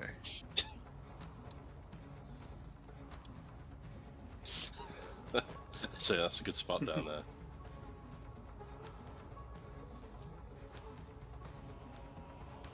I can't actually get up to where I was before. I have to find a way around. I hear somebody jumping. I don't think you do. Is that right? Be jumping. Why would you need to do that? We all definitely are in our hiding spots. Yes. None of us could possibly be trying to reposition to a slightly better spot. There's no reason to move. Why would we do that? No, never. I would never accuse y'all. None of us got caught by the Starfangs, it's fine. Yeah. I'm just watching you running around on free cam.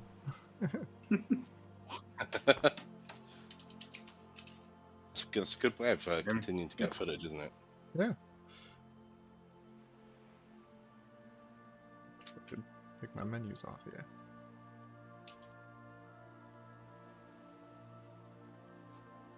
He's somewhere so comfortable that he can do free cam. Let's see. Follow Where'd that camera be? action. Okay. Let me get to the highest point.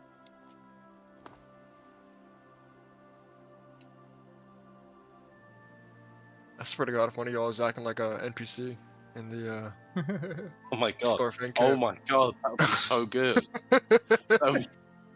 That'd be fucking amazing. Jesus, I wish I'd thought of that.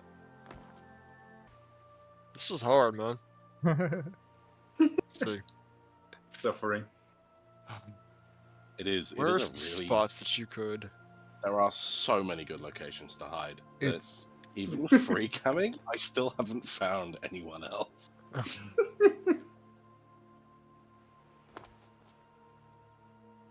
But I know we know Hannah well. I know this place like the back of my hand. If anyone is here, I can find them. Okay. So I'm do it in surprised. chunks. If you're free camming around, I'm very surprised you haven't found me.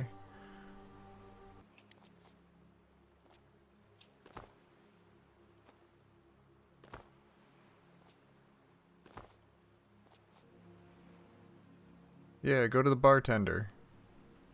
They'll help.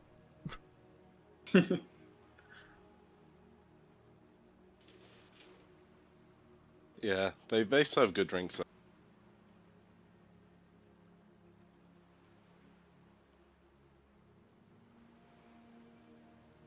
Are y'all seeing this guy walk while sitting down?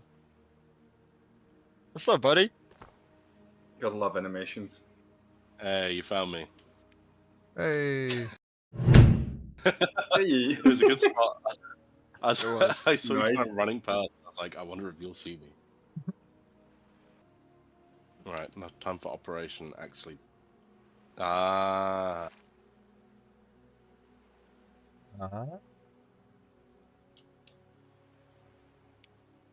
Oh no. You found me. That's a really good spot. What the fuck? I'm close to the pirate camp as well. Looks like we all picked that area. Oh, really? We all went to the fucking Starfang. God damn it. I mean, fair play, you know. It's a good It's a area cool with section. a lot of twists and turns. This is where you'll take on. I'm near the Starfang camp. I jumped into the sewer entrance near the Starfang camp. Who knows? Like, define near, yeah. Define near. Yeah.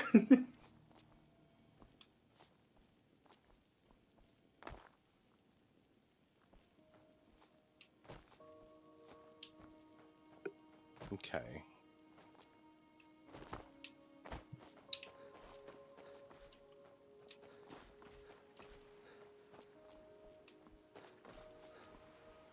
Now the question is, where in the Starfang camp are you?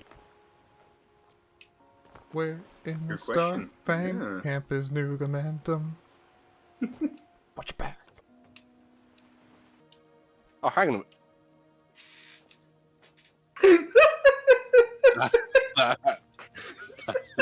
That is that's a fucking good hiding spot. Where? Oh my god! I gotta know.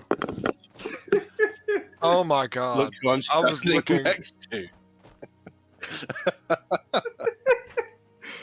Yeah. Oh, that's so fucking good. I never. I only suspected it because I saw your fucking nameplate come up. Dude. Wait. What's this hidden? There's a hidden door here. Hidden door? How long has that been a secret door? It's been there a while. What the Yeah, how I do you really did open just it? wait to hide as an NPC strat. It's the fact that it got Oh, called shit. out. It's just like, oh, that'd be really funny if someone did I that, was yeah. when I finished counting down, I was looking, I think, directly at you on top of the tower, and I was like, that NPC isn't moving.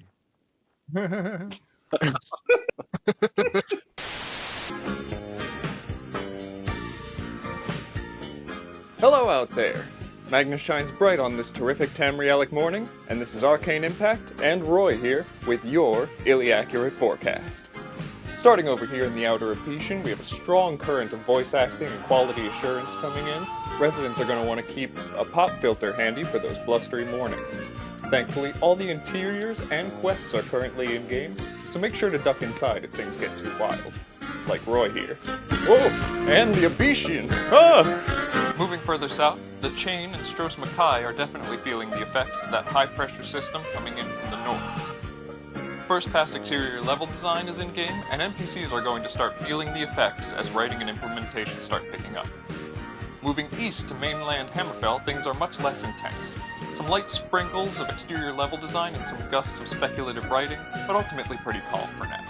Lastly on our friendly forecast, the eastern reaches of High Rock, where the snowfields of Johanna have seen some slow but steady flurries of progress.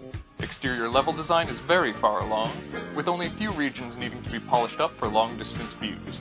The western reach is particularly far along, with much of the interior level design also in-game, including several of the dungeons. Once 3D artists enter this low-pressure system, expect things to heat up quick, so stay tuned, and be careful about that shadow magic.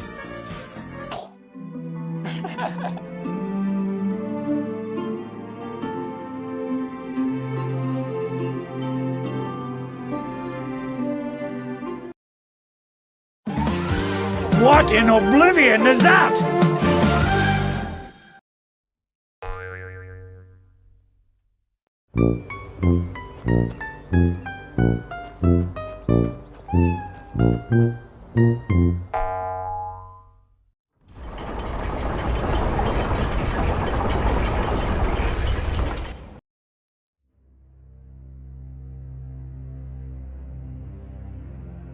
Deep beneath high Hrothgar, the snow tower lies sundered, kingless, bleeding. Wait, no, that can't be right. Hang on. Let's see. No. Big Stompy hasn't been seen in centuries. Pretty sure that's at least 2 of the thrice blessed are dead. Dragonborn ruler. Wasn't that some sort of old ruin where the weapons clipped through the floor? Hang on. Ah, there we go. The empty halls of long-forgotten kings are brimming with life. Mushrooms, Dwemer automatons, a few things we'd really be better off without. Even more mushrooms. Somewhere near Ivarstead lies the entrance to Henantir's Steamcrag, where a few idiots have started to explore the Blackest Kingdom reaches.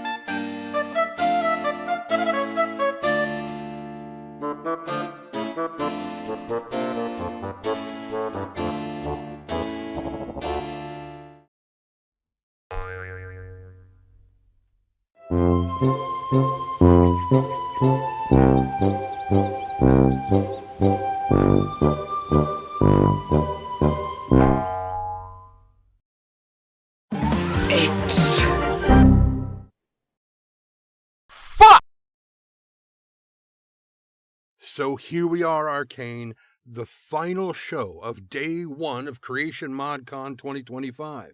It's been another amazing day. Surely it can't get any better, can it? Well, Trendane, you know we always like to end our ModCon days with a bang, and this year is no exception. Not only do we have a debut appearance, but a big announcement from the team over at Lordbound. Well, let's not tarry, and let's see what all the fuss is about.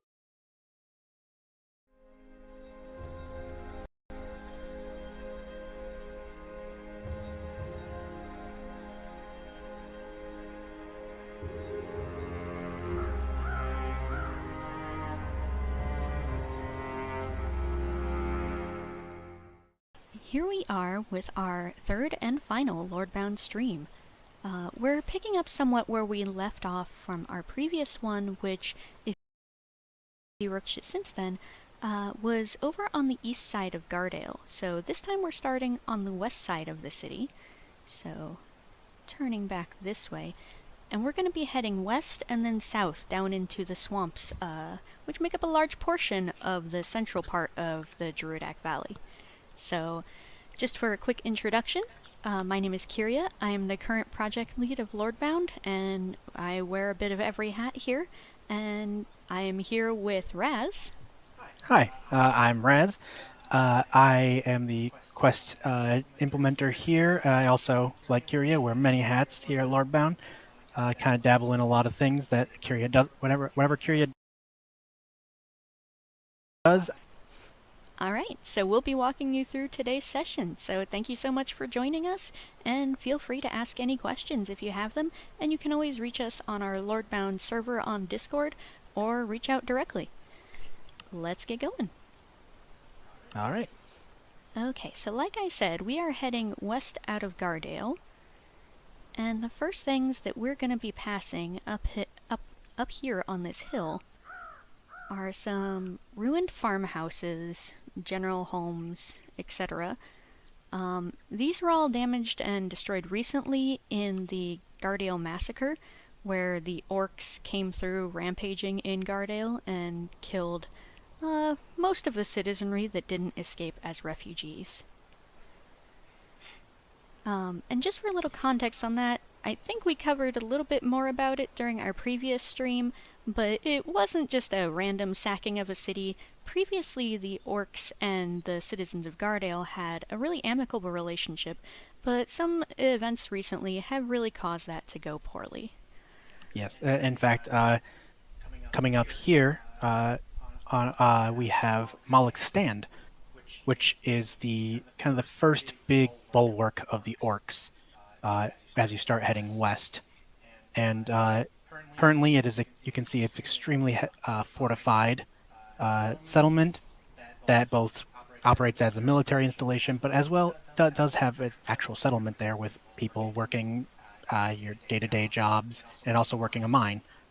And the as it acts now is a defensive barrier against the Imperials' advanced west, but before it acted as a defensive barrier in favor of Gardale, because before all this, actually Gardale and the orcs had an agreement where Gardale provided them goods and services such as food, where then the orcs provided them protection from the many dangers that are in the Iliac Valley.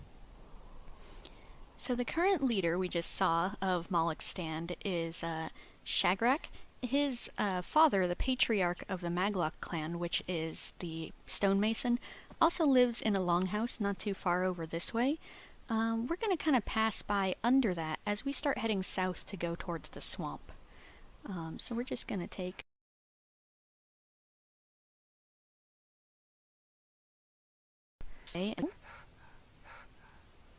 So as you can see, we have a little bit of a roundabout to get by Moloch's Stand, which is of course by design, as the orcs don't want people just being able to easily bypass it.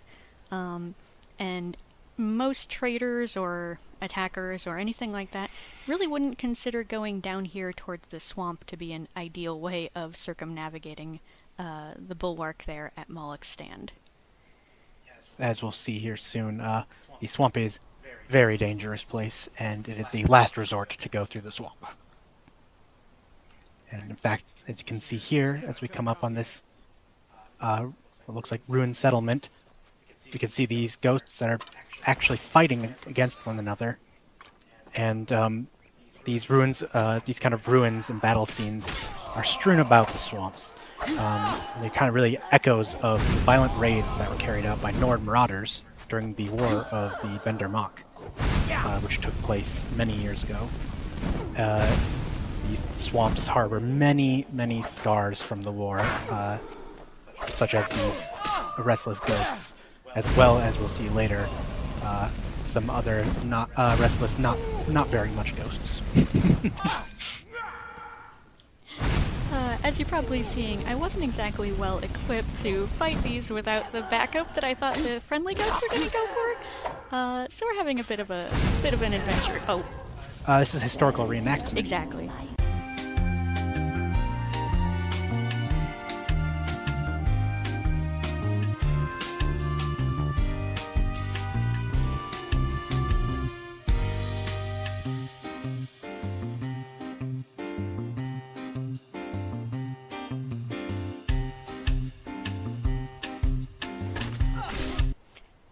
And we're back. But the ghosts are quite scary, so we've come back better prepared this time. And by better prepared, he means we'll go this way. As you can see, we're getting close to the swamp based on the weather we're looking at here, so it is appropriately swampy. Over to our left, I'd say you could see Gardale if the weather was a little bit better, but that's what we're looking at there, is those those farms and the town we came from. And then over to our right of the side of the bridge, you can kind of see the outline of some mountains, and just barely there in the distance, Cragmere Keep, which is really the centerpiece of the swamp, in addition to Mot Malgoreth, which is an Orcish settlement. We'll be taking a look at both of those places, but for now, we'll just head on forward.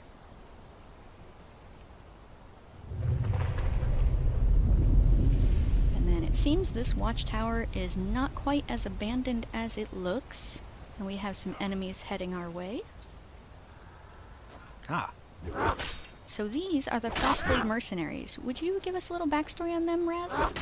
Sure thing. The Frostblade mercenaries are a mercenary group that actually comes from Skyrim.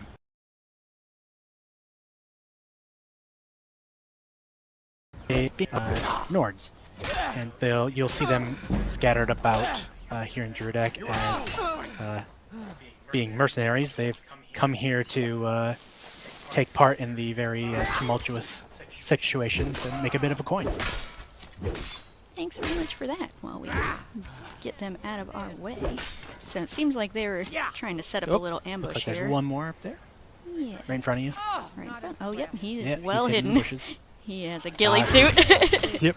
You see, they are adapting to the surroundings already. Very flexible individuals. There we go. All right, and we will just heal up a little, and then head on our way. So up here, we will be getting a glimpse of the outer areas of Cragmere Keep. So just right up this hill, and then over this way. The Cyrodiil is pretty diverse with a lot of different biomes. In our previous streams we've shown off quite a few, and then here's a few others as well. This here would be the entrance to Cragmere Keep, where the player would then be able to walk across this bridge. Cragmere Keep was originally conceived as kind of an open-world dungeon, like a larger labyrinthian. However, since Lordbound started development on the Legacy Edition, or Legendary Edition of Skyrim, so the 2011 version, there were a lot of performance issues with this area, so it was a really struggle to get it going in the previous version. Now on Special Edition or Anniversary Edition, it runs like an absolute dream. So we're really happy with that. That Cragmere could finally be the open world dungeon it always wanted to be. And lore-wise, Cragmere played a very important part in the early days of the valley. It was kind of before High Reach. It was the center of power here, where a lot of the Bretons lived and managed a lot of the other settlements around here.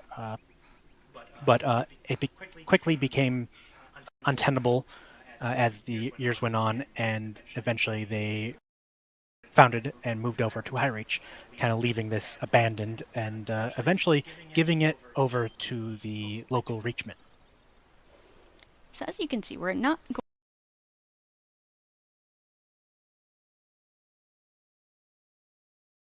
we're going to loop back into the swamp, since we really want to show those sections right now. So just bear with us while I go alligator mode for a moment. And then climb up here like a very normal Skyrim player would. 200 years. We got it. We got there. We got there. Alright, so as we go a little bit further up this way, you can notice this algae, these green plants. We are starting to transition into the next biome. And like I said, we're actually just taking a big loop around Cragmere here.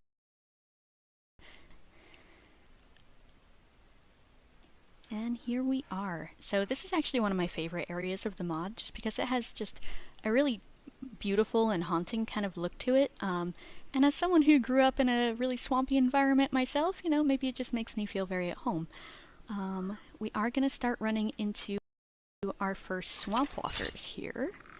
They are the, as I alluded to before, another one of the dangers here in the swamp. And also, like those ghosts, they are an echo scar, really, of previous conflicts that took place here during the War of Bendermont. Over and the fire spell here.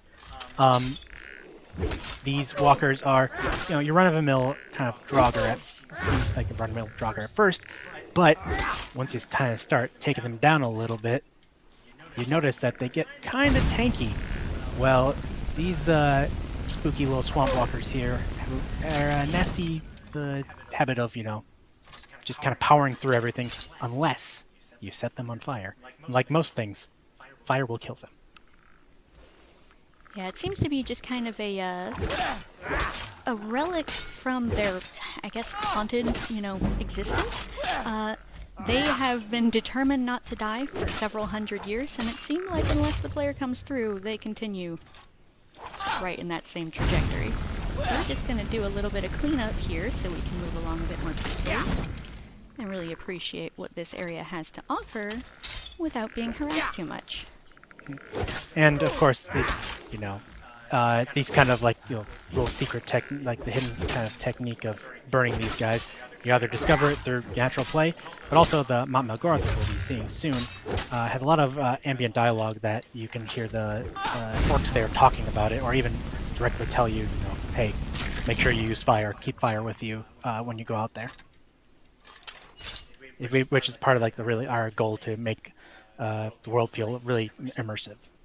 Yeah, in addition, that's also shaped a lot of Malgoreth's culture, because of course when you're in a swamp surrounded by zombies that don't die unless you burn them, it's gonna kind of change how you do things a little bit compared to how you might otherwise act.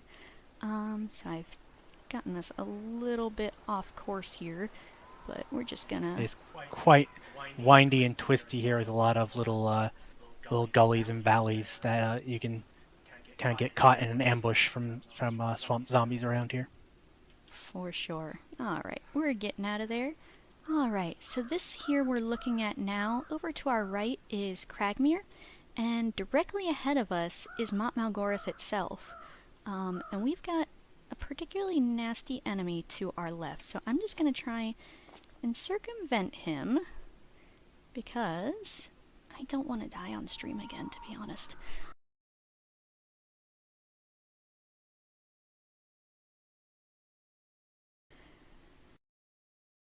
So our current goal is to work up to Mont Melgorth here. Oh, we got a few more zombies, so we'll clear these guys out of the way. They're an ever-present danger here. The kind of just gives you a sense of the scale and the loss that there was. Littered with dead bodies and ghosts and zombies. And one thing we haven't run into yet, but is worth noticing, sometimes you'll find groups of these zombies actually fighting each other. That's because it wasn't only one side of the conflict that ended up lost in these swamps.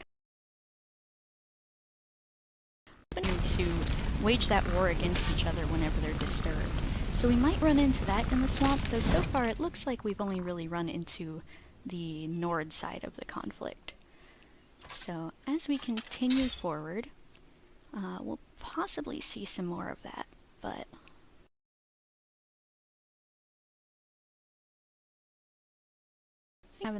As you see, they don't live an easy existence here. Malgorth was designed as a kind of secondary orc town. After Garshakr started getting extremely full, extremely populated, with lots more orcs coming in, trying to come and live with them, there's only so much room in the city. So ownership of Garshakr, leadership of Malgoreth, heard this guy sneaking up behind me and lost my train of thought, was handed over to Garza, Chief Gorek's daughter, and I believe his oldest child. And she effectively turned this into an orcish military installation. So being in the swamp has offered them a lot of opportunity to really have a lot of hardship to work against. I think I'm actually gonna get a little backup from the orcs over here.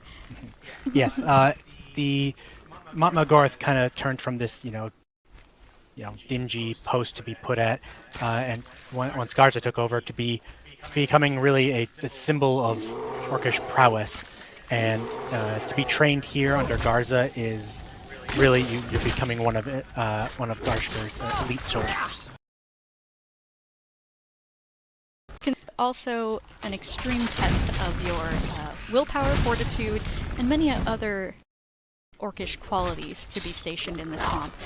It's effectively a military outpost functioning like a city as well. As you can see, they are more than happy to help get some of these zombies off our back.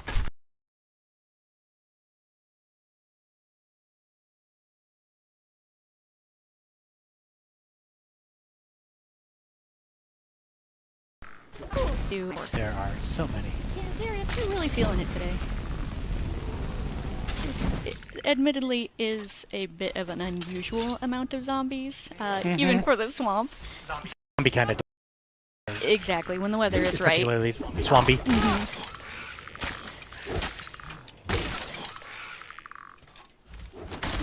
First, you guys. And as you can see, we have lots of arrows from all of our guard friends helping out within the city. And someone else is joining the party.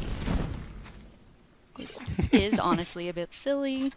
I promise this is not unusual circumstance. But we are clearing them out. Unsurprisingly, so we'll just take this opportunity to highlight something we can see right over there. We do see frequent casualties in Mont Malgoreth, or rather, I guess the orcs do.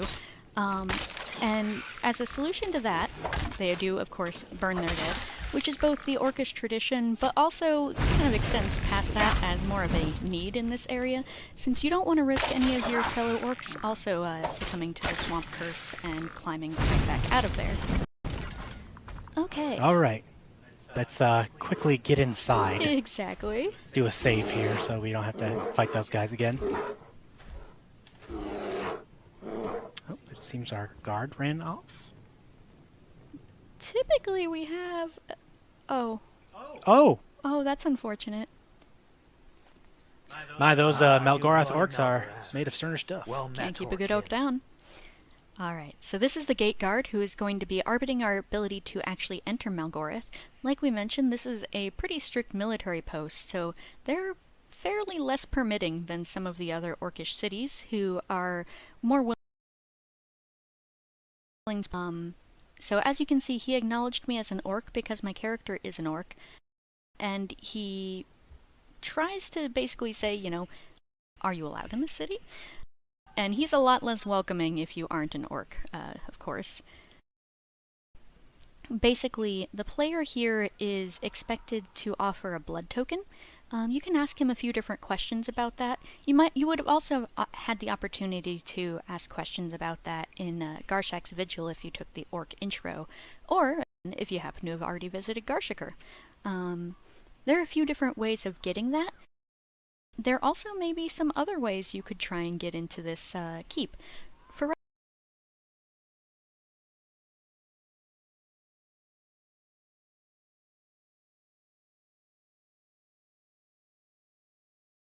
and already in the midst of implementing all of our custom voice acting, so this is still a placeholder orc. There we go. Just like that, we use an orc card and get into the elite settlement of Mont Malgoreth. Alright, and we'll just take a quick exploration through this place. So again, this place was designed almost entirely as a kind of fortress city. So you can see across all of the gates we have ample guardhouses. The whole place is very well fortified to funnel attackers through here or through here, with lots of line of sight available for archers or the ability to block these entrances if a siege were to occur. The entire outside is just well fortified in general. Here they have the obligatory orcish fighting pit where orcs can test their mettle against each other. And as we kind of explore up here, let's see some more of those ramparts and fortification, and our centerpiece statue of Malakath. And what we can see here as well is lots of ancient high reach shields. So prior to Adron taking over the Lordbound, about 200 years ago, High Reach did have a different crest, which wasn't the eye symbol that it is right now. And this is the same one that we see on a lot of the swamp zombies. So this is kind of a shrine and offerings for all the soldiers, the undead that they have felled and made offerings to Malakath. And we can also interact with this shrine. Got a few little recreational areas over there with some goats, and then some interiors here. Again, just want to draw attention to some of those trophies they have hanging here, a mix of those old high reach shields, even some shields from those Nordic warriors as well that are currently haunting the swamp. One thing that we can have conversations with a lot of these NPCs about is the Dawnguard, apparently. But since we mentioned that slaughter of Gardail, these people are fairly close to that area, have particular opinions on that. You can also interact with them about living here in the swamp or in Malgoreth, their general thoughts, and of course some of them have dialogues that are more personal. So we can see Barzak the Smith there, and his apprentice. And then we can also just kind of explore these guardhouse areas. Again, it may be a bit repetitive, but as a fortress, Malgoreth was designed pretty much entirely around that concept. And here's where you might dispose of your additional corpses. Good old corpse burning pit. Good old corpse burning pit. Just don't, don't eat in the lunch area that's above there on corpse burning day. Bad day. Bad times. And then here we also have a notice board, which is a little messy at the moment, where the player can pick up a few different bounty quests. So here we have one. To each and every individual experienced in the art of combat, measure yourself against a venerable warrior of Malgoreth. Speak with Luzgrath the Unbent, and be prepared to fully commit to his tasks. Those who feel insulted by these conditions are unworthy of the very teachings of our Lord Malakath and will be rejected. So it seems like an orc who thinks very highly of himself has posted one bounty here. And then we have another we can take a look at. Wanted. Dead. Dorakar. Red-maned Khajiit in leather attire. Killed several clan warriors. Extremely capable. Do not challenge unwarranted. Last seen now near the southwestern border of Malgoreth Swamp. Signed, Borgog. Borgog is an important character in the, not just the orc story, but also in the Orc Society, and you'll probably interact with him a bit more once the player reaches Garshikar. So let's go find... Oh, well, there he is. Luzgrath. And then we're going to tell him, I'm here to prove myself against you. And then he, of course, dismisses us. And tells us that he doesn't care that we're the Dragonborn, the Archmage, or the most impressive warrior in all of Skyrim. We have to complete his test, where we can ask him a few different questions before we agree to, but we'll just move on with...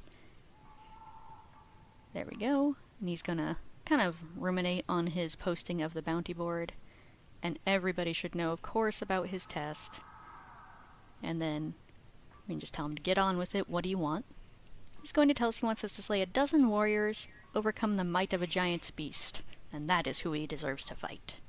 And bring him a booze worthy of a wizard. for this is how he deserves to feast. And you know what? We'll do it. We will honor his task, and he says he looks forward to, you know, fighting us later. So ultimately, what he requests of us is 12 human skulls, a mammoth snout, and a stonebark ale. So, bit of an adventure to be sure, but once we have all those things, we will be granted the honor of fighting Luzgrath the Unbent. And what an honor that is.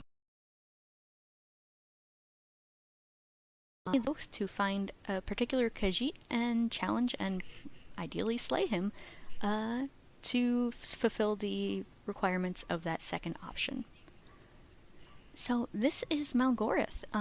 We can also take a peek at some of these lovely interiors. Very swampy.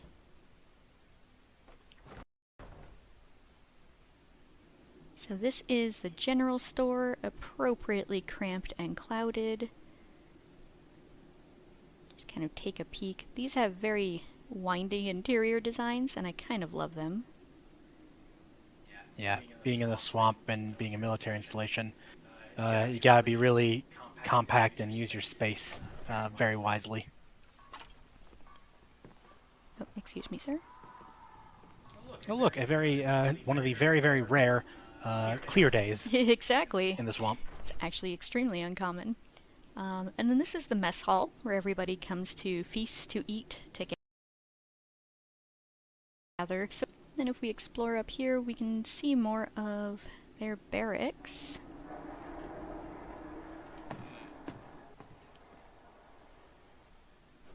So again, lots of communal housing, just reinforcing the idea that everybody's cramped areas, not a lot of personal space, and the orcs here believe, you know, that's what makes them strong. That's a great way of testing their skills and really just being part of everything. So here we are on that crossing, where we can have a great look at pretty much the extent of the swamp and of Commander Garza checking on her troops from here and overlooking the area.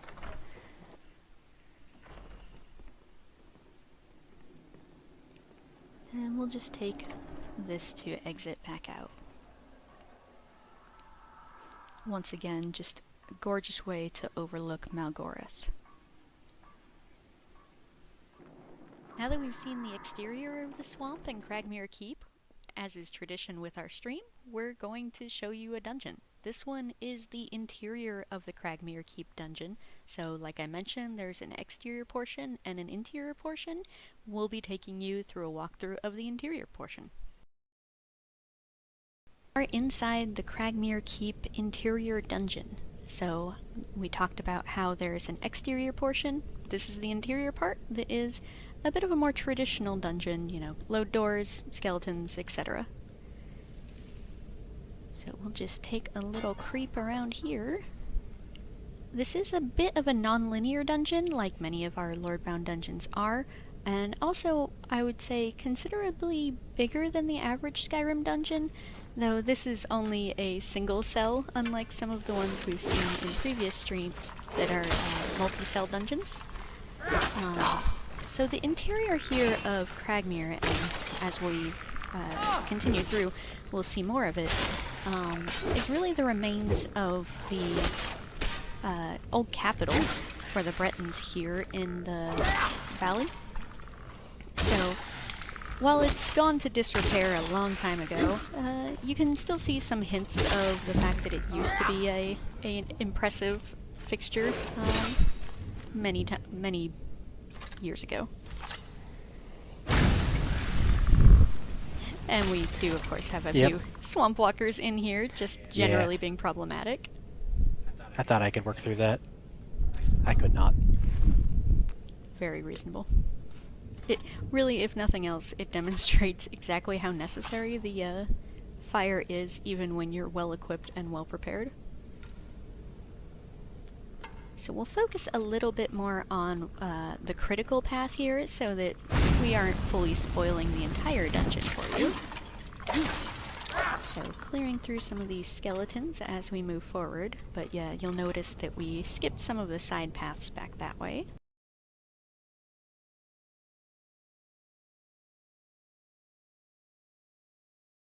Saying there's hope lost as we go through it.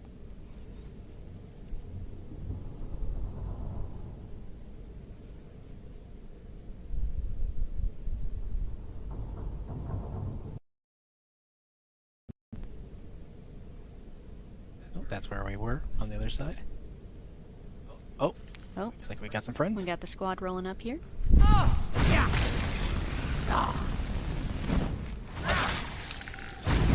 quick douse with the fire. Big second not to come at me. Guys are a little chunky.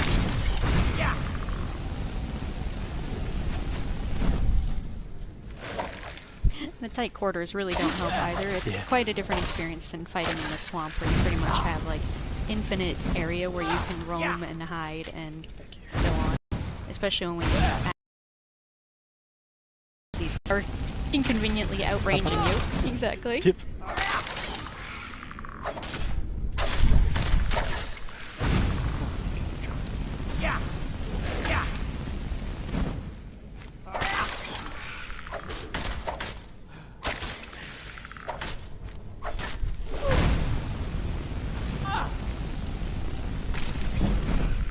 Please die.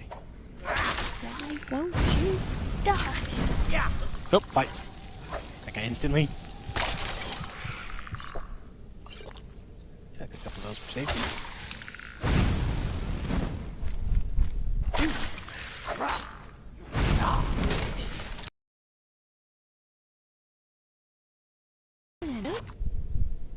Seems that these ones are a bit different from the ones outside.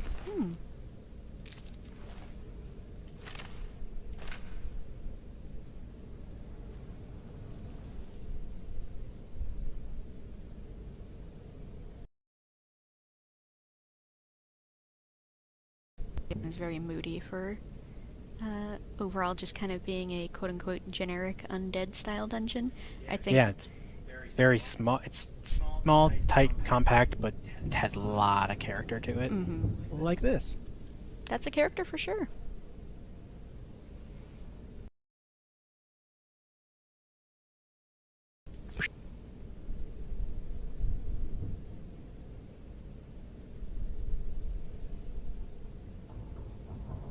Again, really appreciate the lighting in here. Autosave. Oh no. This dungeon also has a couple of somewhat more unique, which I think we've just begun. Is that right?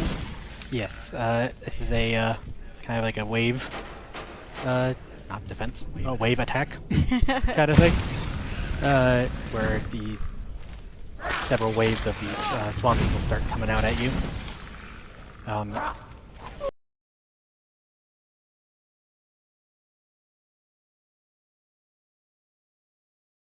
Yep.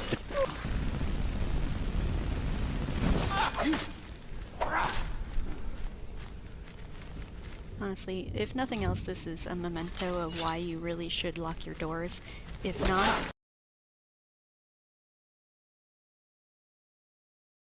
and it won't.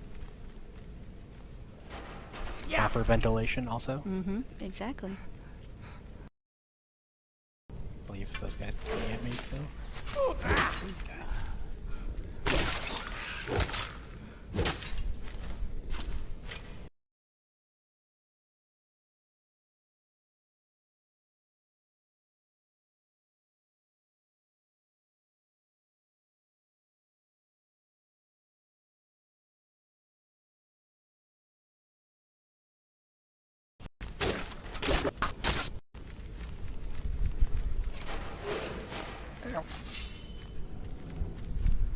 Let's see if I have any stamina regenerating items here. Please the hill. Yep. Oh no, those are slower. Okay, well. Womp womp. Looks like we're doing it the old-fashioned way.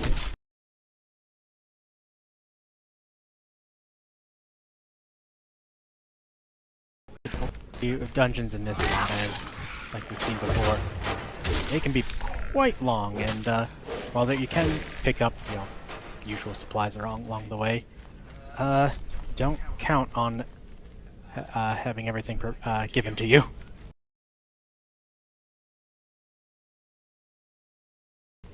What you actually need.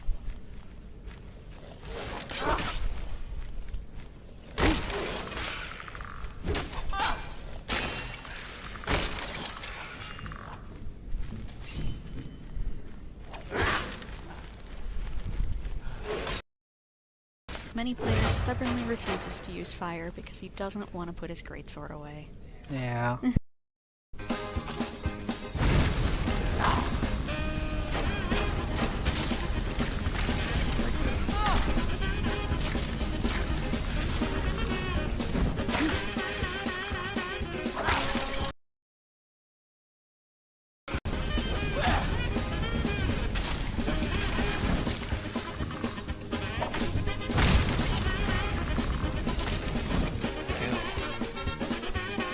Oh, okay, good. Good, it's not your guy. Just thought another wave started Yeah, while we were in geez. there.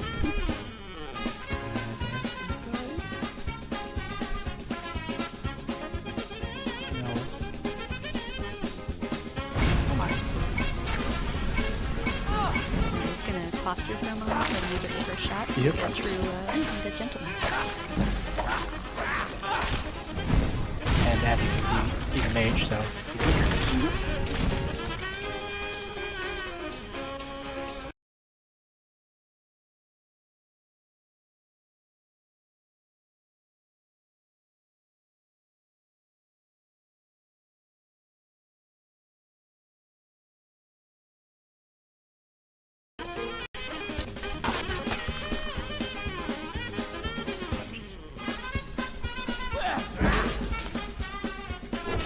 My lord, you guys gave me a level up.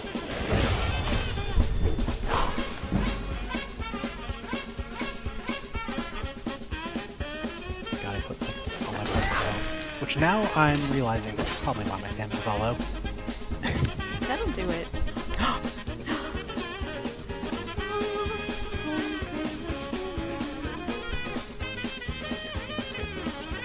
Bye.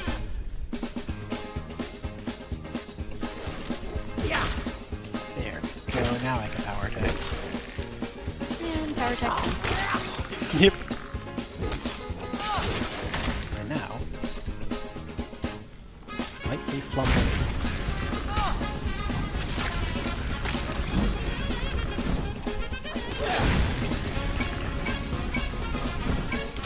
Really kind of prioritize, makes you prioritize, making sure you finish off the enemies.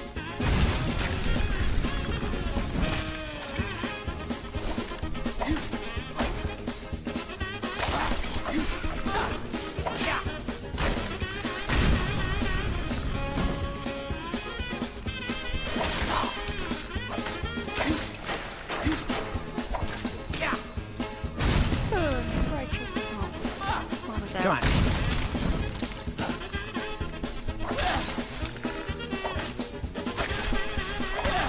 Yeah, these guys are quite tanky, really difficult to deal with. Not your average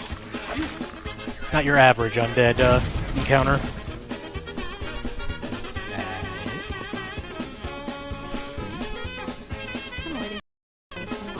Yep. Yeah. But as we can see, the door did unlock, and we got our, I hope, final wave? I believe so.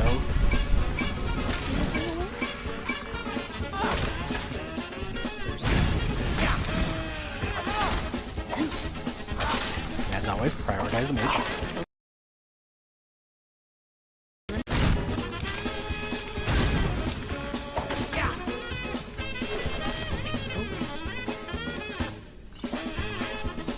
Please don't kill move me.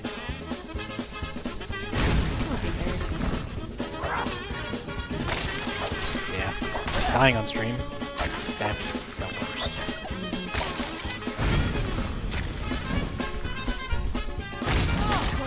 A little bit. Yeah.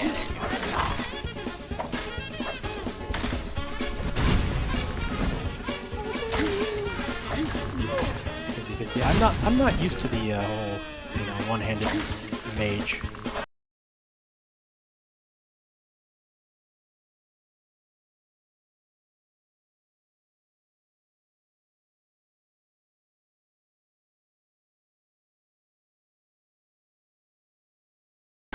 Or hard. Cool. It really kind of forces you to change up your typical gameplay style to meet the situation.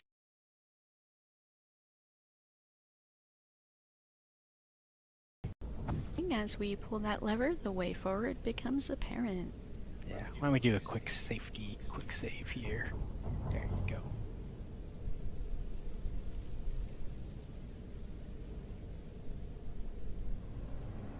Oh, yeah, no. Yeah, I think I'll leave that one for later. All right. What else do we? Oh, the undead make a lot more sense now.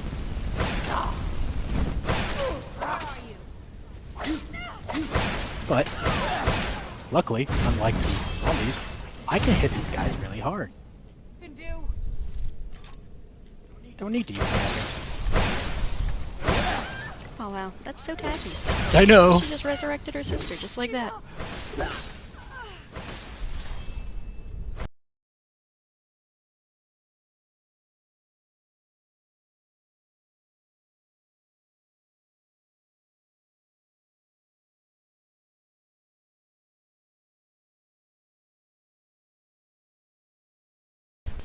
Yeah. Oh. Yeah. Honestly, appropriate necromancer gameplay. Yes.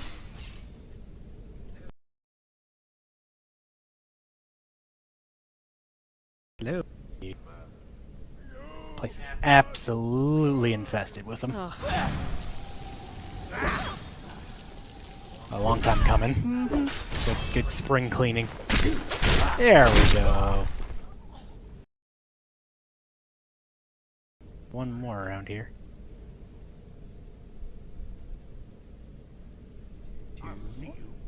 Oh. Oh. This guy a little bit more sinister. Mm-hmm. Oh. Oh, that's messed up. Yeah. Looks like they plucked somebody troll.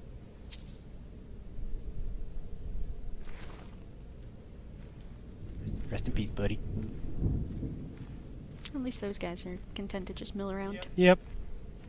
I think I'll let you guys stew a little bit. Don't ruin the Swampy Zoo. Exactly. All right.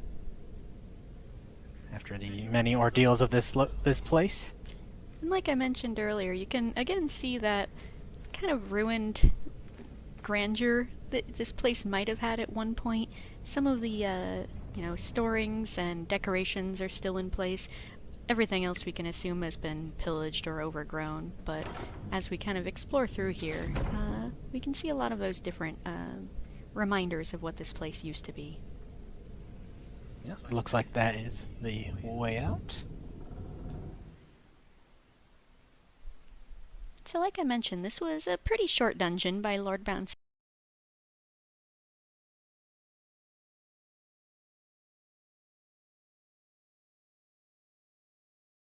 Standard path.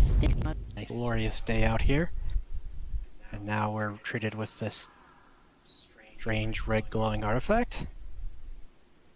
You gonna touch that?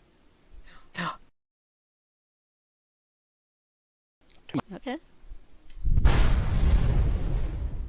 I don't know if that was... Should we have done that on stream? Oh my god! No. Ugh! Alright, so that has been Central Druidac, the swamp, west of Gardale, and Malek's Stand. And got a little sneak peek of... If you've enjoyed this, sorry of course for some of our technical difficulties and the fact that I get extreme stream jitters. Again, if you have any questions, we're happy to answer. Otherwise, come check out our Discord server, or if you want to just know more information about the channel.com. Thank you very much. I really looking forward for players to be able to get their hands on this and explore the swamp.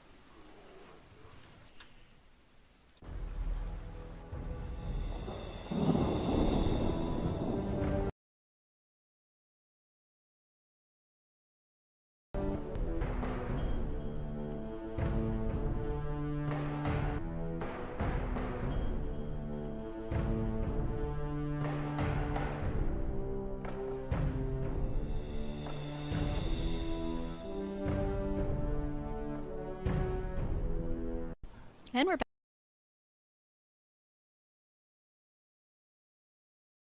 back. They're scary. Let's not go that way. Courtesy of the Frostblade Mercenaries. Yes, the Frostblade Mercenaries are a... Oh, that's unfortunate. That's I was literally like, yep. She's gonna fall, she's gonna fall, she's gonna fall. Don't. Raz, do you want to tell us about those while I try not to fall off this bridge? Sure thing. Oh, and also watch out for the ghosts. And the ghosts. Yes, the Frostblade Mercenaries are a... Oh, and we're off the bridge again. The Frostblade... Run past them, Kyria. So? That's scary. I fought worse. Why won't they die?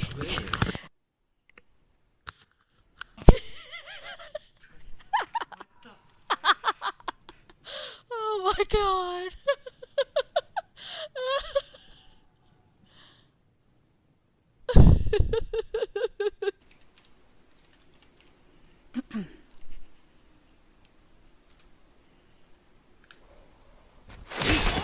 Oh, why'd you do that? Testing. Well, another year and another mind-blowing day one of MODCON. I've had an absolute hoot today, guys. Me too, Renara.